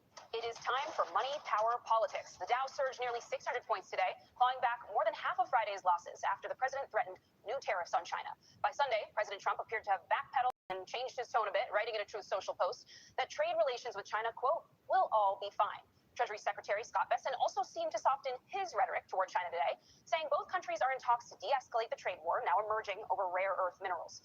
I want to welcome Bharat Ramamurthy, former National Economic Council Deputy Director and author of The Bully Pulpit on Substack, and Max Chafkin, Bloomberg Businessweek journalist and host of Bloomberg's Everybody's Business. Bharat, I'll start with you. When Trump says it will all be fine, investors jump and just believe him. Why is that? Well, we're in this weird situation where Trump tweets out negative news about the market loses $2 trillion in market capitalization, and then he walks it back and it regains about $1 trillion in market capitalization. This is now part of a broader pattern where Trump will threaten kind of extreme tariffs and other economic measures, and the market reacts very strongly, only for him to walk it back. And I think the smart investors are starting to realize that walk back is going to happen every time. But I think the real key is all of this back and forth. The stock market is kind of a side issue. It's crushing certainty in the real economy, and it's really chilling investment. Imagine if you're an investor who's trying to make a multi-million-dollar investment decision based on what you think tariff policy is going to be in the United States, and it changes on a 24-hour basis based on some tweets that Trump puts out on his own social media network. It's impossible to make these decisions, and that's why you see this big freeze in investment across the economy. Max, the reality is the tensions between us and China are still very much present. These new port fees go into effect tomorrow. So what should your everyday consumer, everyday American expect now? I mean, I think Bharat's right. Regular consumers sort of don't know what to think. We have the president, making these kind of bellicose threats one day, then doing the old, it'll all be fine the next day. Also seeing kind of mixed signals out of China where they are sometimes saying there's going to be huge export control, sometimes saying, oh, nothing's going to change. And so we're in this really uncertain situation. Meanwhile, prices are going up slightly. There are additional tariffs coming. So it's just a situation where I think both consumers and businesses are in a position where it's hard to plan for the future. Bharat, how do you see American consumers being impacted in the coming days and weeks? Here's why your knee pain. Like the video. There's about 205 in the building. Please hit subscribe. If you already hit subscribe, thank you. We're trying to hit 50K by next month. Please hit subscribe and thank you. Let's get the likes up, you guys. Can I get 205 people to hit the subscribe? Can I get 30 people to hit the like button? Let's continue. 2.6 to 2.8 to 2.9. It's moving in the wrong direction. Plan for the future. Bharat, how do you see American consumers being impacted in the coming days and weeks? Yeah, to that point about inflation, I think it's important to remember that the trend on inflation now is very bad. You look back over the last 4 or 5 months, it's gone from 2.3 to 2.6 to 2.8 to 2.9. It's moving in the wrong direction, away from the Fed's target of 2%. And consumers are feeling it. If you look at the data from the second quarter of this year, I thought it was fascinating that the top 10% of households, the richest 10% of households, are responsible for 50% of the spending in the U.S. economy. That's the highest it's ever been recorded since we started collecting that specific data. So you have this very top-heavy economy where we are relying largely on spending by the very richest households and a bunch of spending from a handful of tech companies on AI, and that's keeping the economy afloat. Basically everything else, manufacturing investment, spending from the bottom 90% of households, is in really pretty bad shape. Max, to that point, economists surveyed by the Wall Street Journal say a new economic divide is emerging. They see prospects for U.S. growth looking up while the labor market is weakening. What is going on here? Well, yeah, I mean, part of that is this AI story. And another thing that happened today that caused the markets to go up is there was another big, multi-billion-dollar investment, involving OpenAI and Broadcom. You saw huge stock movement in AI stocks. You have a bunch of technologies that present very uncertain labor market, to say the least. Now, even if you don't buy the story that AI is going to take jobs, these technologies aren't necessarily creating tons of jobs. So you have kind of a financial boom, a bunch of stocks that are going up, the crypto market doing super well. On the other hand, you have all this uncertainty. Businesses not sure they're able to hire, consumers not sure if they should spend, what the price of a given good is going to be tomorrow, and that is causing this kind of bifurcation that you're talking about. Americans who are hearing that an AI bubble may sort of in .com fashion burst at some point, how concerned should they be? And I mean, for everyday regular folks who are looking at their 401ks and seeing the extent to which these tech stocks are critical to that, do you think there's a real concern here? Yeah, I think that there's growing evidence of some frothiness, as they would say, in the AI market. There are massive sums being invested, as I said before. That's really propping up a lot of the top-line economic data, and without that, we'd be in rough shape. So even without the bubble bursting entirely, if it just, softens a little bit, that's going to take a big chunk out of the economy. And look, it's kind of like you're hurt either way if you're an American worker. If AI goes gangbusters, the reason that it's going to create big profits for those companies is because it is going to be replacing human labor. If, on the other hand, the bubble pops and it doesn't turn out to be that promising of technology, then you're going to see a big slowdown in growth and productivity that's also going to end up hurting the American worker. So the point is, we should be looking for ways to stimulate the real economy just beyond AI and do so in a way that actually redounds to the benefits of American workers. what should we make of JP Morgan Chase saying they're going to invest $10 billion into industries critical for national security? Quote, we no longer have the luxury of time. America needs more speed and investment in this area. What more should we know about this? Well, look, I think that it's a promising thing. It's always good to see more money going into American industry. It's not particularly new to see these types of investments. In the Biden administration where I worked, we saw very large investments both from domestic companies and from foreign companies in the U.S. The key is, without more certainty, it's not clear to me where all of these investments are going to lead. And you can put a lot of money out there, but if people aren't going to follow through and build that factory in the United States or bring on thousands of new workers, we're not going to actually see the benefits of that. And again, to go to the labor market point, this is the worst time for hiring in the United States since 2008. And I think we all know what was happening in 2008. The labor market is really stuck. If you have a job, you're probably in decent shape. You're not likely to lose it. But if you're looking for a job right now, it's one of the worst times in recent history. And so it's a precarious position. What I would call it is an unstable economy, a very top-heavy economy. Max, I want to ask you, this has gone a little bit under the radar this week, but the Salesforce CEO, a previous supporter of Democratic causes, telling the New York Times that Trump should send guard troops to San Francisco. What did you make of those remarks? And we talk a lot on the weekend show that I host about the sort of creeping authoritarianism and the consolidation of business interests alongside that as well. Do you see that as being in this framework? It felt very similar to Tim Cook presenting Donald Trump with a little bauble at the White House, an effort, I think, by Mark Benioff, who was, if people remember, he was like a prominent Democrat, prominent advocate of taking money and investing in homeless shelters and things like that. Right. Now coming around, as you said, to this sort of much more conservative, arguably, authoritarian idea of bringing federal troops into an American city. After the images we've seen this week out of Portland and Chicago. And I think he was doing this thing that basically all of these executives have been trying to do, which is find ways to flatter Donald Trump.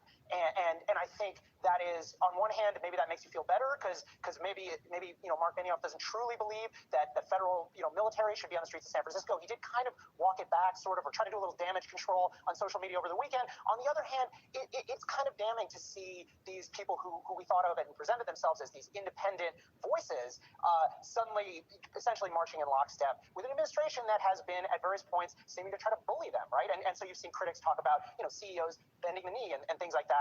Certainly, they're not leading.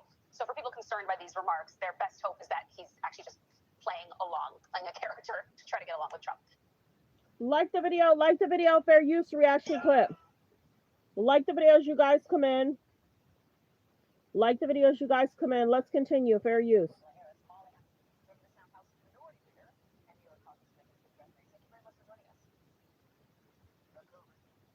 Hold on one second. Like the video. People are struggling. They're struggling at the grocery store. There's about 147 in the building. Let me know if you know of anyone that is struggling because of everything that's going on to the shutdown.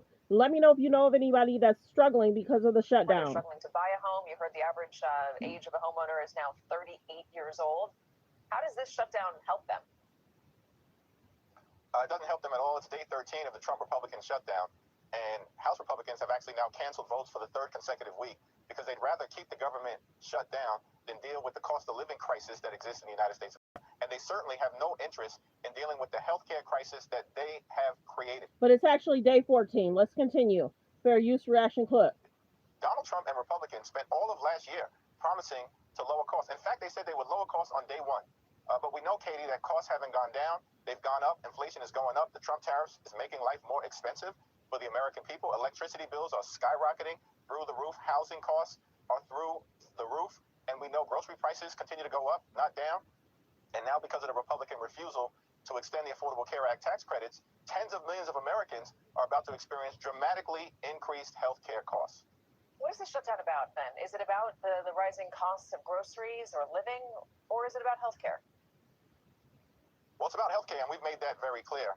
And Marjorie Taylor Greene has acknowledged that this clearly is an issue that needs to be addressed with the fierce urgency of now. Understand that what Republicans have done throughout the year, largest cut to Medicaid in American history, hospitals, nursing homes, and community-based health clinics are closing all throughout the country because of what they did in their one big ugly bill. We're facing the largest cut to Medicare, $536 billion in American history, if Congress doesn't act by the end of this year.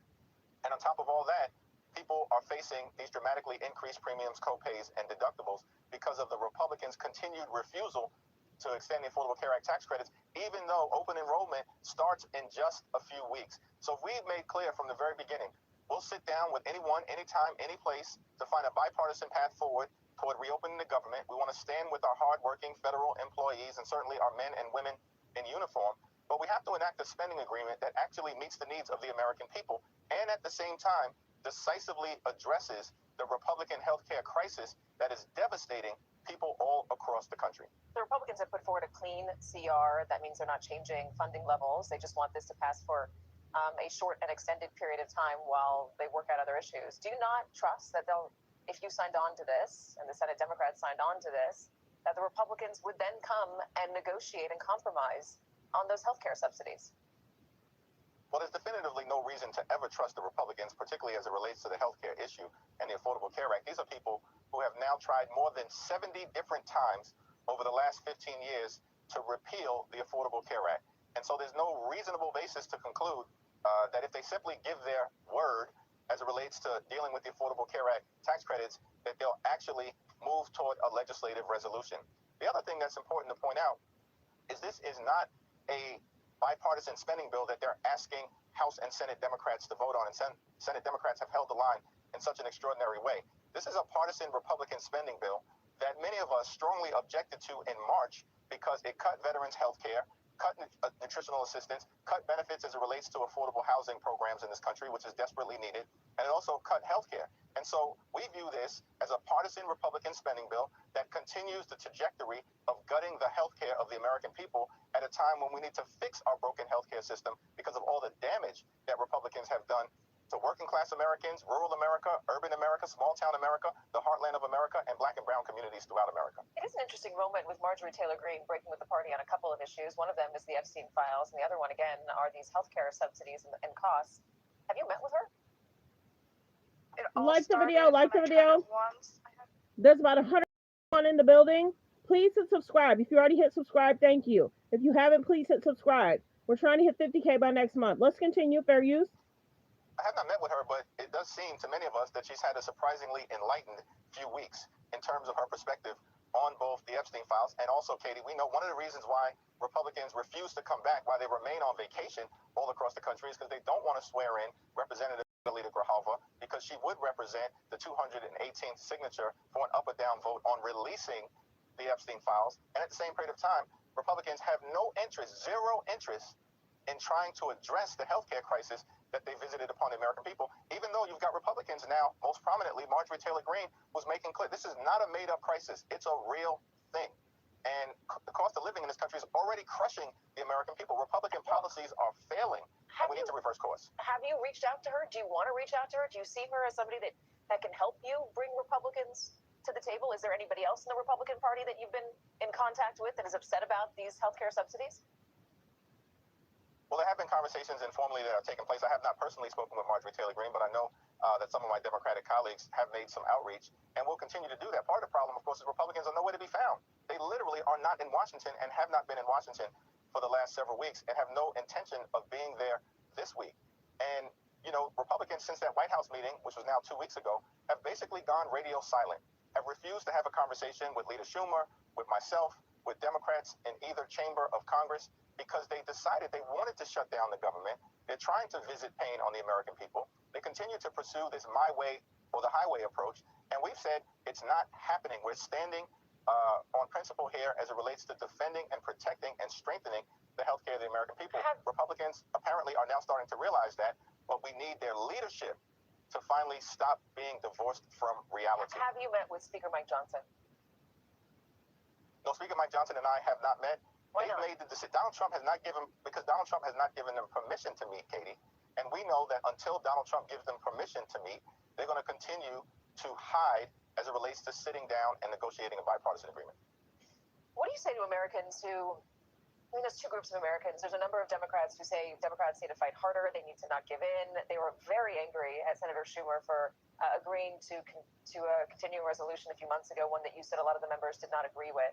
But there's also a large part of the American public, Democrats included, independents, Republicans as well, who look at Congress and see the shutdown battle as just another reason why they can't trust Washington. They can't trust Washington to do anything on behalf of the American public. How do you explain to them that this shutdown is you doing something? Well, nobody wanted to see this shutdown take place, and unfortunately, Republicans who control the House, the Senate, and the presidency decided that they were going to go it alone, adopt this take-it-or-leave-it approach. And we were very clear for weeks prior to the end of the fiscal year on September 30th that we would not support a partisan Republican spending bill that continued to gut the health care of the American people, but that we would sit down with any of them, anytime, any place, either at the Capitol or back in the Oval Office, in order to enact a bipartisan spending agreement to fund the government, but that spending agreement needed to actually improve the quality of life of the American people, when anyone who's paying attention knows that things haven't gotten better in America as a result of Trump Republican policies. They're getting worse. Life is getting more expensive. It's becoming harder and harder for working class Americans and middle class Americans to get by, can barely survive, let alone thrive here in this country. We need a course correction. And that's why Democrats continue to stand on principle. We want to reopen the government. We support our federal employees, our hardworking civil servants, but we need partners on the other side of the aisle to even just be willing to sit down and have a discussion. And so far, that hasn't been the case. Like the video, fair use. Reaction clip. There's about 214 in the building. 214 in the building. Please hit the subscribe button. If you already hit subscribe, thank you. If you already hit subscribe, thank you. Please hit the subscribe button and hit the like button. Let me see. Like the video as you guys come in. Like the video as you guys come in. Okay, let me see. I might do hot topics, trending topics real quick. There was some other stuff I saw. I already thought his daughter was pregnant. So I guess he's going to be a grandpa again. So his daughter's pregnant again. Okay, so I do remember seeing that. If you guys did not know, Giselle and her husband Eddie have had situations in regards to the allegations in regards to them filing false claims to the police and their insurance agent. Can I tell y'all something? You know what I noticed? In regards to Wendy and Eddie, have y'all noticed that Karen's situation happened in March? This situation with Wendy and her husband happened in April. So all that stuff about Karen was trending in March of last year. This stuff with Eddie and her and Wendy happened in April of last year. So are these housewives looking for stuff to trend about? Because why would you falsify a police report, say you're on vacation, you have an alarm system, why are you not making sure your family's good, your kids are good, and why are you just allege, making false statements to insurance companies, and allegedly they returned some of the stuff. So in their house, when the police went into their home, they confiscated stuff that they had said that had gotten stolen. So y'all, these reality people look for stuff to trend about. There ain't no way I'm gonna break the law to trend and go viral. There ain't no way. And guess what? Bravo loves it. Bravo love if they're going through divorce. Bravo love you got police records. Bravo love if you're going to court about X, Y, or Z. Bravo loves it. And then Andy spoke out. So let me see how long ago. That was 3 hours ago. They're saying he's been traveling a lot. Let's see. I stopped a wars. Yeah, I guess they were saying that they wish Barack would have said, congratulations. He didn't say anything. And then I guess somebody had got in the comments saying, we'll say thank you for you, Barack. So there's that. And remember, he's not happy that Obama got the Nobel Peace Prize and he did not. But the young lady said she's accepting it in honor of him. So I stay on stuff as much as I can. Remember the Teresa and Joe situation? How they had issues? These housewives stuff. These housewives need to be careful because as those cameras cut off and you have to live your regular life, you got to make sure you don't break the law and do something ridiculous that can affect your family long term. Yeah, this situation in regards to Eddie and in regards to Wendy and Eddie, I do wanna play something that I listened to last night. I think y'all will enjoy it. Okay, so y'all know Carlos King is really cool with Wendy and Eddie. Carlos King is friends with Wendy and Eddie. And I remember last night he had talked about the situation with Wendy and Eddie, and he had a panel. And one of the gentlemen was like, y'all too smart, too bright to be doing this. So we're going to get to what was talked about.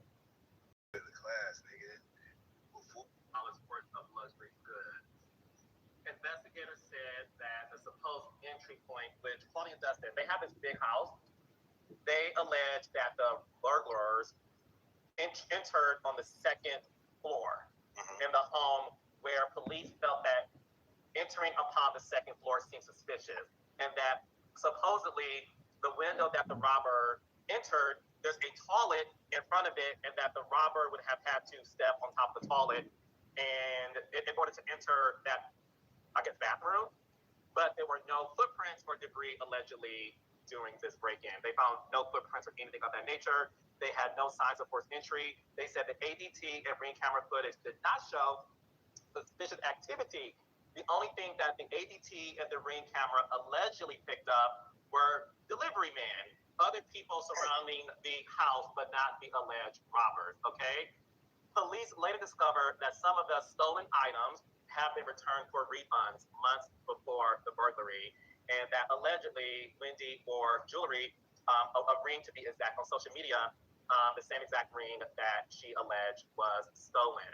Investigators executed a search warrant and reportedly found at least 15 items that were part of their original stolen list. Now, before I get into the charges, I do want to remind everybody that the biggest accusation, besides falsifying a false police report, which is the police saying they called and alleged that somebody robbed them and they feel like they didn't, so that's a false police report. But the biggest thing is the insurance fraud claims. They had Travelers Insurance, Jewelers Mutual Insurance, and Homesite Insurance. The Travelers Insurance, Claudia and Dustin, reportedly paid $25,380, including $4,500 for a diamond anniversary ring. Homesite denied their claim after discovering inconsistencies. Court documents allegedly show emails where Eddie asked Wendy to add more high-value items to reach the maximum policy, which is $423. Dr. Wendy is charged with 7 counts of insurance fraud, 8 counts of conspiracy to commit insurance fraud, 1 count of making a false statement to a police officer. Eddie is being charged with 9 counts of insurance fraud, 8 counts of conspiracy to commit insurance fraud, 1 count of making a false statement to a police officer. Their bond was released at $50,000 each. They have made bonds. They are now home. And before I get your thoughts, I do at least want to read the statement from the Osefos, okay? This is what they have to say in their statement. Dr. Wendy Osefo and her husband, Edward Osefo, are back home safely with their family and in good spirits. They are grateful for the outpouring of concern and support from friends, fans, and colleagues. The Osefos, alongside their legal team, look forward to their day in court. At this time, they respectfully ask for privacy as they focus on their family and legal processes ahead. That's what they've been doing. Focusing on their family and legal processes ahead when they were scamming them insurance runs, them insurance plans. They took out insurance. They took out claims on the homeowners insurance, the renters. How you got renters insurance and you live at the house you own? They took out claims on the car insurance, the dental insurance, the Gap insurance, Aflac. They took out every single insurance claim they could possibly take out for the same damn robbery that never happened. And at the end of the day, before I start cracking jokes, because there's a lot of jokes to be cracked, right? At the end of the day, these are 2 highly educated black people with beautiful black children that have been on television, and I hate to see something detrimental like that happening, like what's going on right now, happening to that black family. Sorry, that's just how I feel. That don't excuse what they did, and I'm not making no excuses for it, because if we're to believe what we've been presented as evidence, they wrong is flat out just wrong and was flat out stealing and lying. But at the end of the day, it's a part of me, you know, the constitution of my blackness. It just does not like to see this happening. So that's one thing. Number 2, now we know their name is Osefo, because that's how much money they took, about $450,000. You know what I'm saying? I don't understand what they was trying to do. I know that Wendy was making good money at Bravo. Dr. Eddie Osefo is a very high-earning attorney. I don't know if he was trying to up that value on that claim. I don't know if you'd be listening to Kevin Samuels, but that's not the kind of high-value man he was talking about. You know what I'm saying? He wasn't talking about the value of a policy. I couldn't believe what I was looking at. Did you read the document? Well, of course you did, because it was the way you just ran it down. The correspondent saying, you got some Chanel shoes, I'm trying to get it above the policy max, which is $423,000. Now, I am no criminal, you know what I'm saying? I don't do none of this shit, but I would think that someone with a sophisticated understanding of the law, you know what I'm saying, as a Juris Doctor, would be a little bit more savvy, I guess, a little bit more swift on how this went down. All this just blatant out in the open communication. Wendy wearing the shit she said was stolen on red carpets. It all leads right back into narcissism, egos, and shit. Now, Wendy have been looking good. This season, she's been looking great. You know what I'm saying? Every shot you see her in, she's styled from head to toe. Listen, they've been saying, I don't know what. Like the video, fair use reaction clip. People are like shocked. They're well educated. And like I said, innocent until proven guilty in a court of law. But people are like, they're not understanding it. Why would you do this? Justin, let me ask you this. I want to ask you before I get to Claudia. No, this happened Friday morning. I'm still speechless. Before I get to Claudia, I do want to ask you this, Dustin. Obviously, you are a faithful watcher of all reality television, especially Housewives as well. You've seen Dr. Wendy come on our screen since her debut, I believe, season 3 or 4. And there was 5? Mm-hmm. Okay. Were you shocked that if anybody, you could have been like, no shade, I can kind of see this happening. Were you shocked that this allegation is even on Dr. Wendy and Eddie's lap? Completely shocked. That is the polar opposite of what they presented. Now, we all can agree that this was a crafted, aesthetic and presentation that they gave us of their family, right? You could tell that Wendy made an effort to present. You could tell that Wendy was a prideful person. You could tell that Wendy gave a fuck what people had to say about her and what the other people on the cast thought about her. So I knew that those elements and dynamics of her personality existed. But hell yeah, nigga, I was completely shocked. They were okay. He cussing too much. I can't. Not on my show. Let's continue. I guess Ray J is on some show. I'm not gonna play the clip. Ray J has been going through a lot. I guess he's on some show. Ray J likes to trend just like most celebrities. So you go check out his new project. We're not going to go into that. I'm not going to play the clip. He's asking the girl about the decision she needs to make. So now, allegedly, they talk about threatening to cancel certain grants. There's just literally a lot going on, y'all. Real talk, when you think about it. Yeah, I don't really do a lot of cursing. I don't know. So yeah. I just wanted to let y'all know that there are people that are questioning Wendy and Eddie's education, the love for their family. Why would you choose to possibly falsify statements to the police, falsify statements to your insurance company? Why would you do that? In what world and what were both of y'all thinking? So there's that. There are people that are very smart, bright, and intelligent.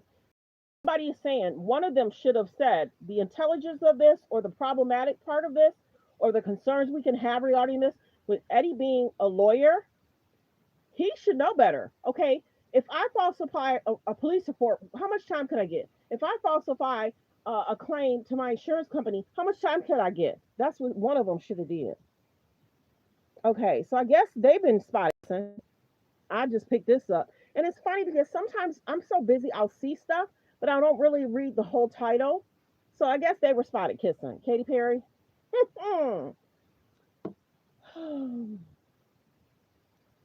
Let's see.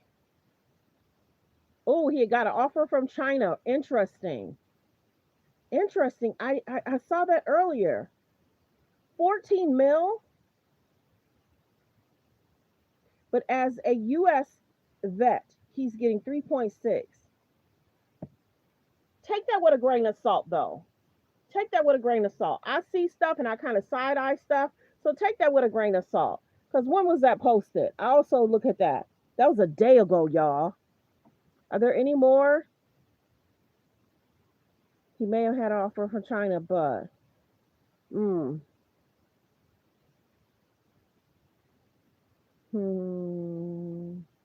Wow. Wow, that's a lot of money. So he did speak out against it. Okay. I'm not going to play this. Everybody's running down in regards to Bravo stuff. I just think the women like the issues. LeBron James is being sued by a fan who was upset that he bought tickets because he thought LeBron was going to retire. LeBron did make an announcement, but it was not a retirement announcement. So let's continue. Okay, so I don't know if y'all knew this. I already told y'all, follow the money. I'm not happy what's going on with Wendy. I'm just not happy. I don't like this guardianship stuff. I don't like what transpired. Somebody, I don't like it. I don't like it. If I told y'all this too, if Wendy was still married, they wouldn't have been able to do none of this to her.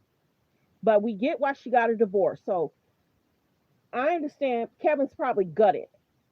Kevin Jr.'s probably gutted. Kevin Sr.'s probably gutted. They wouldn't have been able to do none of this to her if she was married. We understand Wendy's have had health concerns. Not going to go over the health concerns. We understand Wendy's had health concerns. But Wendy had thought that she was paying $18K for where she's living, but in all actuality, it's being reported she's paying $25K. So Wendy's money is being drained in regards to being in that facility she don't want to be in. That's the other thing. She should have rights to where she wants to go. If she wants to be in Miami with her family, why wouldn't she be able to move and go to Miami? Some lawyer, let me know that. If Wendy is paying this, she's not happy. Why can't she leave there and go to Miami? They may not want to transfer those files. Basically, somebody needs to help her.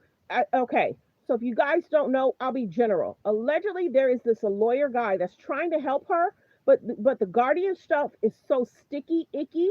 Sometimes once a decision is made, a judge don't want to change their decision. They definitely don't want to transfer the file. Why would they not let her be in the same city and state as her elderly father? Something's not right with this whole Wendy situation. I don't know what it is. I don't know why it's so sticky. But remember how it all began. Her health concerns, her having the reality show on Lifetime, her sneaking this and doing this, and then the bank. Remember how it all started with the bank, Wells Fargo, putting out red flags. We're seeing Wendy hanging out with guys. They're at ATMs. So there was a lot going on. And remember, she was allegedly in Miami, and they made her come back. What? Where did they do that at? So well wishes to Wendy. I don't like it. I don't like it. I don't like it. I don't like it. And I don't like. I'm not going to go there. I'm be careful. But follow the money. I've said that times. And people sometimes pick up my little sayings because I'm smart and I see stuff that people don't see, and I understand stuff. I sometimes don't tell y'all everything I'm wondering. But I don't like what's happening to Wendy. It's not okay. And remember how Wendy said, if it can happen to me, it can happen to you. Something not right. Remember, don't not look at what was happening to Brittany. Don't forget, stuff happened to Brittany. Remember, wasn't there supposed to be a court case in regards to Britney Spears, and it would have broke down everything that people did with Britney Spears, and then that case got dismissed? So y'all got to be careful. You got to be careful. These celebrities got to be careful, because these conservatorship, guardianships, they're trying to lock down people like a Kanye West and Justin Bieber. And we understand Kanye got a lot going on too, but I don't like what's happening. Trust nobody. That bank shouldn't have had a right to freeze, halt. If she's in Miami, she should have been able to stay in Miami and get the proper care. I don't like it. Something don't seem right. Something don't smell right. Something is not right with this whole situation. And then a lot of stuff, her case, and see, that's the other thing, baby. That's the other thing. I don't even think she probably knows exactly how much money she has. She should be getting notes, statements. She should be getting everything. She should have a huge file in her room that's locked up. Real talk. Let's really go there. Wendy should be able to have a file that she sits down with her guardian or conservator every month. And she should know everything that's going on. There should not be not 1 cent or a penny that Wendy don't know where her money's at.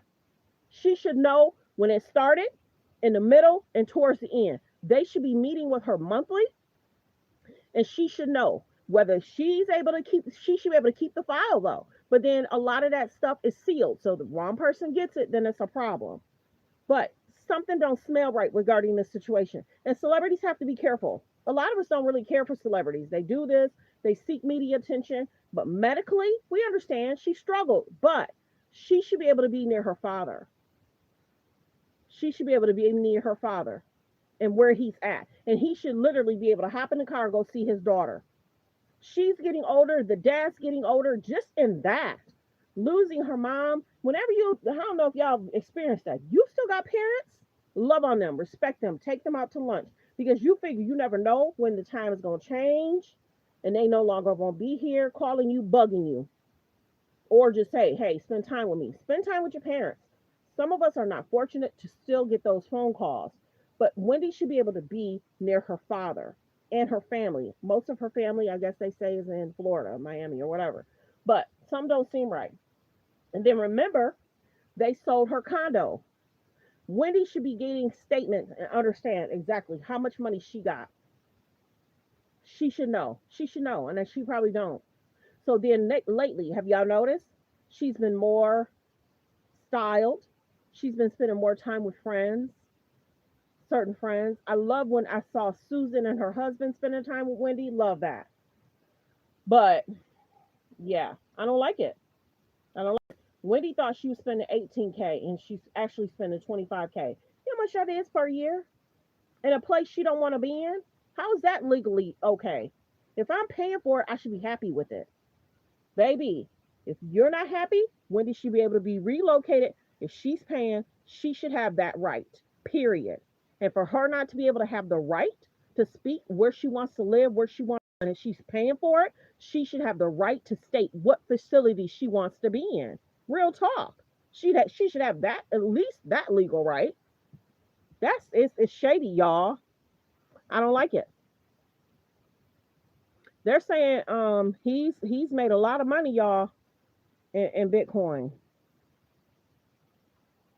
Certain stuff I can't play the video, but he's doing well in crypto, y'all. He's doing so well in crypto. I'm not telling you to do crypto. The only ones who is like, I'm so proud. What she said was, God has you covered, right? So I need a second. I get it. I opened my phone. I had no idea what was even going on, and I'm like,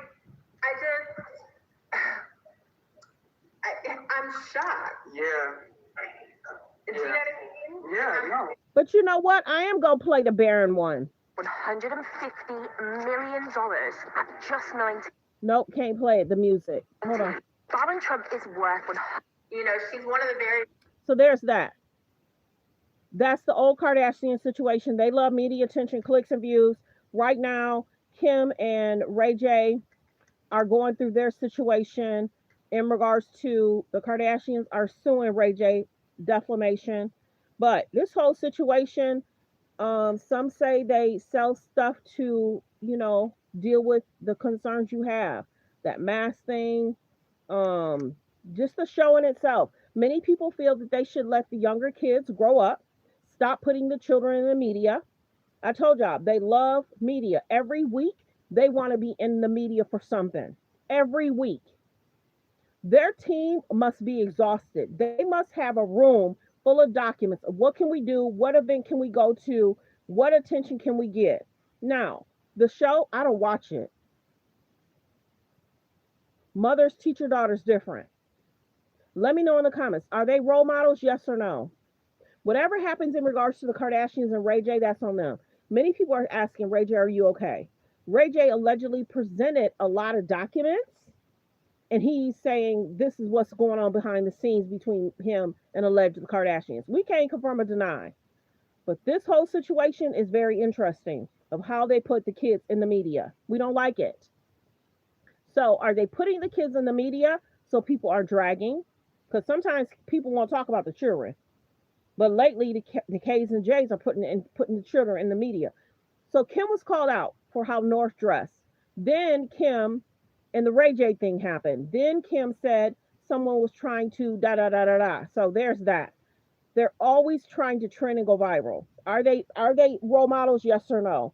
Should we be side-eyeing Chris and Kim and Ray J?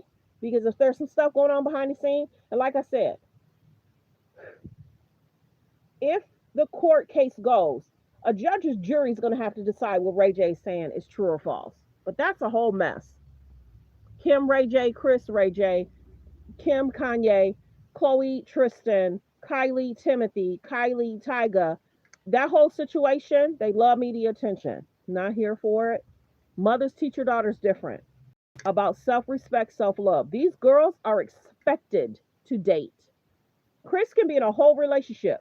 And most of her relationships, she was in a whole relationship for several years. Chris has been with Corey how long? Kylie's expected to date. Kendall's expected to date. Chloe was expected to date. But in regards to Chloe, a lot of those men cheated, allegedly. But, you know, now they're trying to go into other avenues. And I told y'all that. They're going to go into other avenues so they can get into more rooms. Because people are like, where's the talent? Where's the talent? But here nor there. People are saying the Kim Kanye, Kim Ray J, Kim and the kids. And then remember how Kim was like, oh, kids shouldn't really have to do that much homework. They're in school all day. She must not want to pay those nannies to help them children with that homework. And then these celebrities go on different other streams and they try and collab with other celebrities so they can try and trend.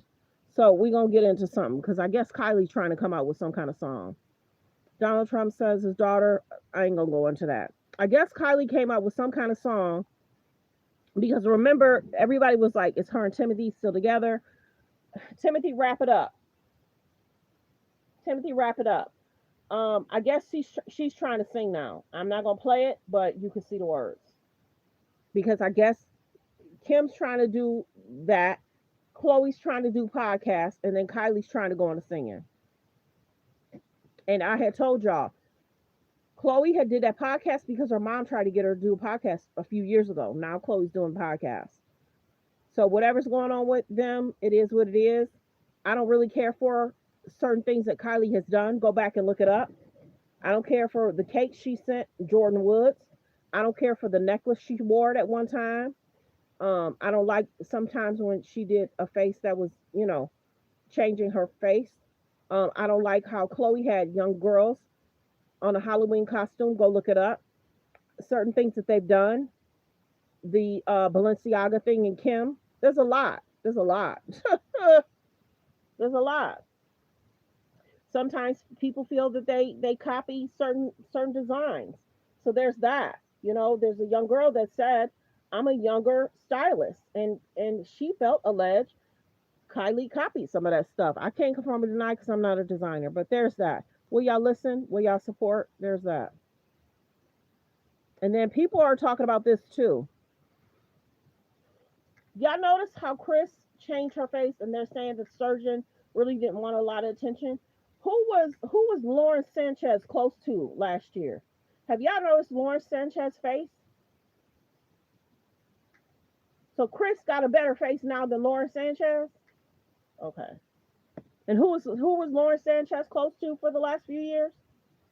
But your face is looking that way and Chris is looking that way? Okay.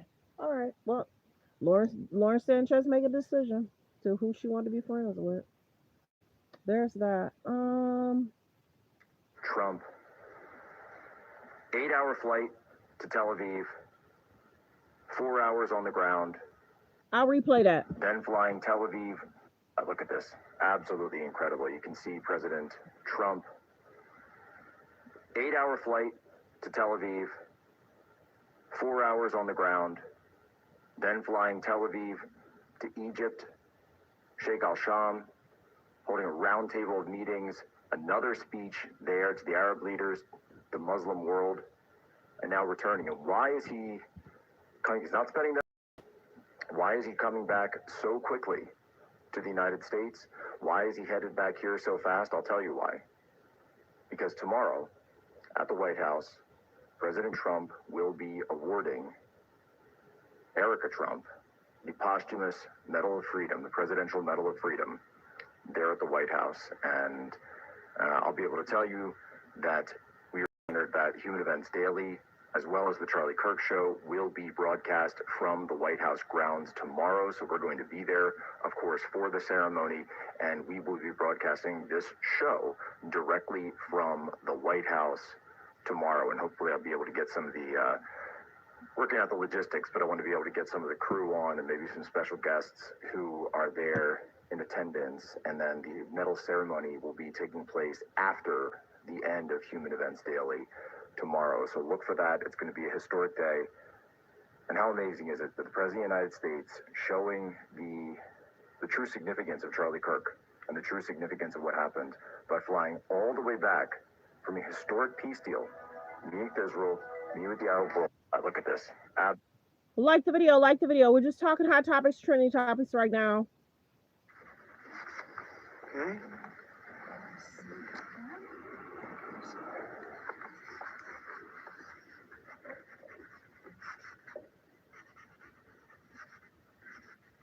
This took 3,000 years to get to this point. Can you believe it? And it's going to hold up, too. Like the video, fair use reaction clip. Was there anything else I wanted to talk about? This is them talk about Wendy. 9 counts of insurance fraud, 8 counts of conspiracy to commit insurance fraud, and 1 count of false statement to a police officer. And that was regarding what you stated. Yeah, exactly. Oh, that's okay. Okay. You good? Anything else? You got anything texted in? You're good? Good, thanks. Okay. Thanks, everybody. We appreciate it. Investigation. I mean, had it just be a normal housewife, would she have been discovered in this manner, you think, or would this have just flown right through?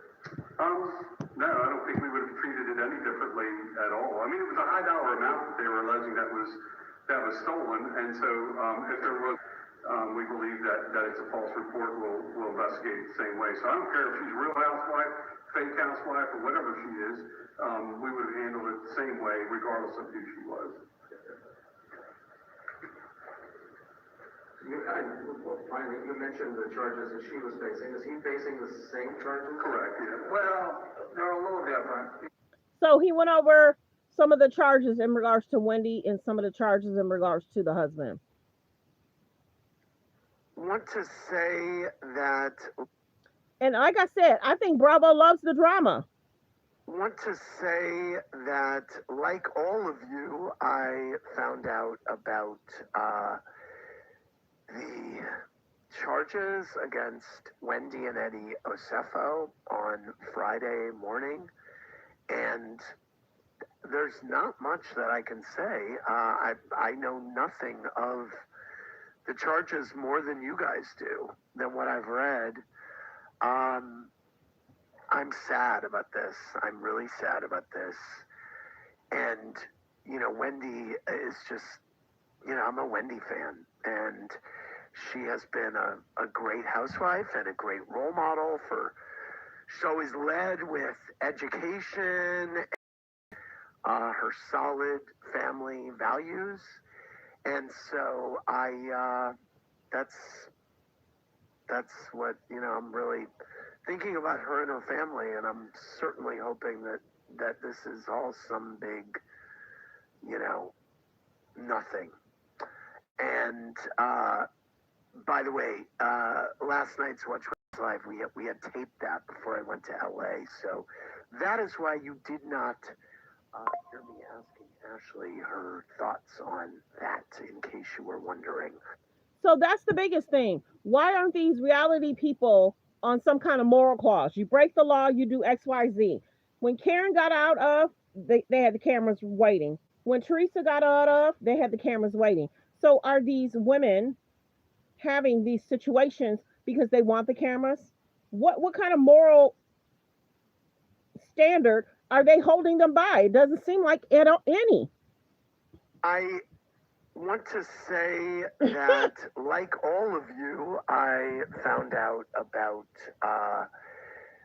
the charges against Wendy and Eddie Osefo on Friday morning, and there's not much that I can say. I know nothing of the charges more than you guys do, than what I've read.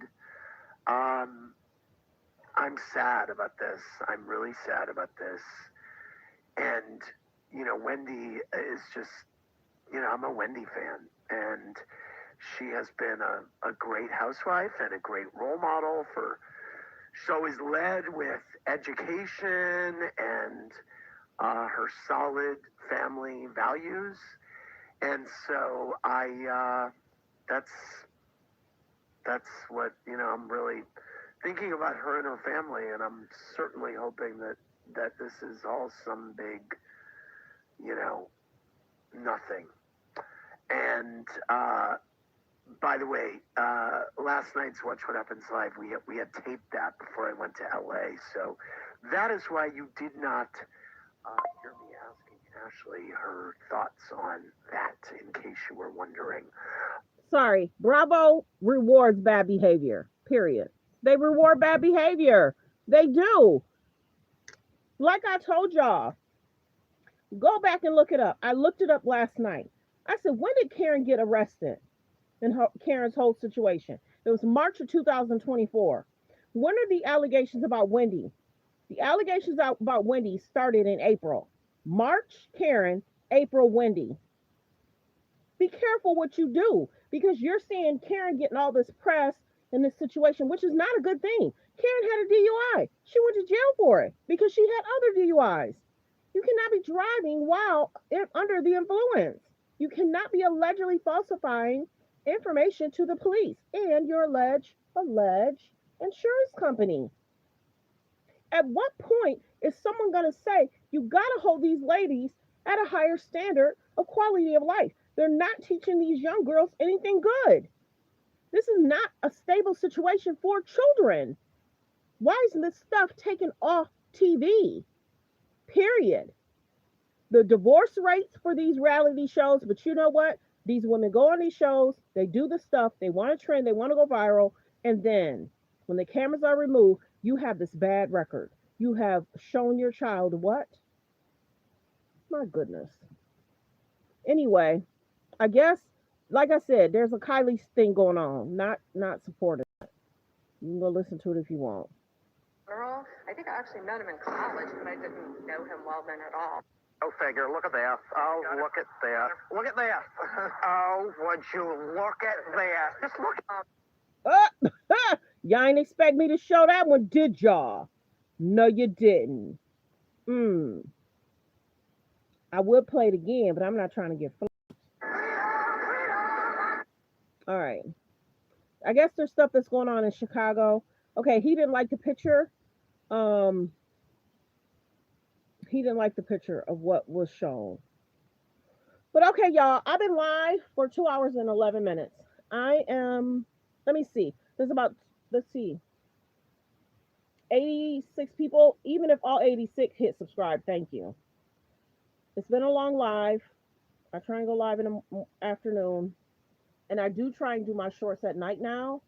But there's now 159 in the building. Please hit subscribe, you guys. Please hit subscribe. There's about 159 in the building. Please hit subscribe. So, copyright disclaimer. Under Section 107 of the Copyright Act of 1976, allowances made for fair use for purposes such as criticism, comments, news reporting, teaching, scholarships and research. Fair use is used permitted by copyright statute that might otherwise be infringing. All comments are alleged, in our opinion, and for entertainment purposes only. Continue to hit subscribe. All 97, please hit subscribe. Continue to hit the like. Thank you. Any super chats are welcome. $2, $5. Anyone want to gift anybody a super chat, that'll be great. So thanks for tuning in, everyone. Thanks for being here. Focus on healthy, safe relationships. Be around people that's loving, kind, and respectful. Everyone have a great, great, great day. Pay attention to your surroundings. Pay attention to your friends and family. Check on your strong friends. Check on your weak friends. Check on your people. And then don't take on too much. You know, it's okay to say no. And it's okay to say, I need time to myself. It's okay. Do you, for you, by you. And, you know, but check on people that basically need it. And then sometimes if there's a bunch of strong friends, have them check on the weaker friends. It all depends. You know, do what's best for you, though. Thanks for being here, everyone. I appreciate all of you. Have a great day. This has been a long 2 hours. Thanks for being here. I thought I was going to go live today for 45 minutes, and I did another 2 hours. Whenever I think 30 minutes, 40 minutes, I'm live for 2 hours. Thanks for being here, you guys. Have a great day. Goodbye. Be blessed.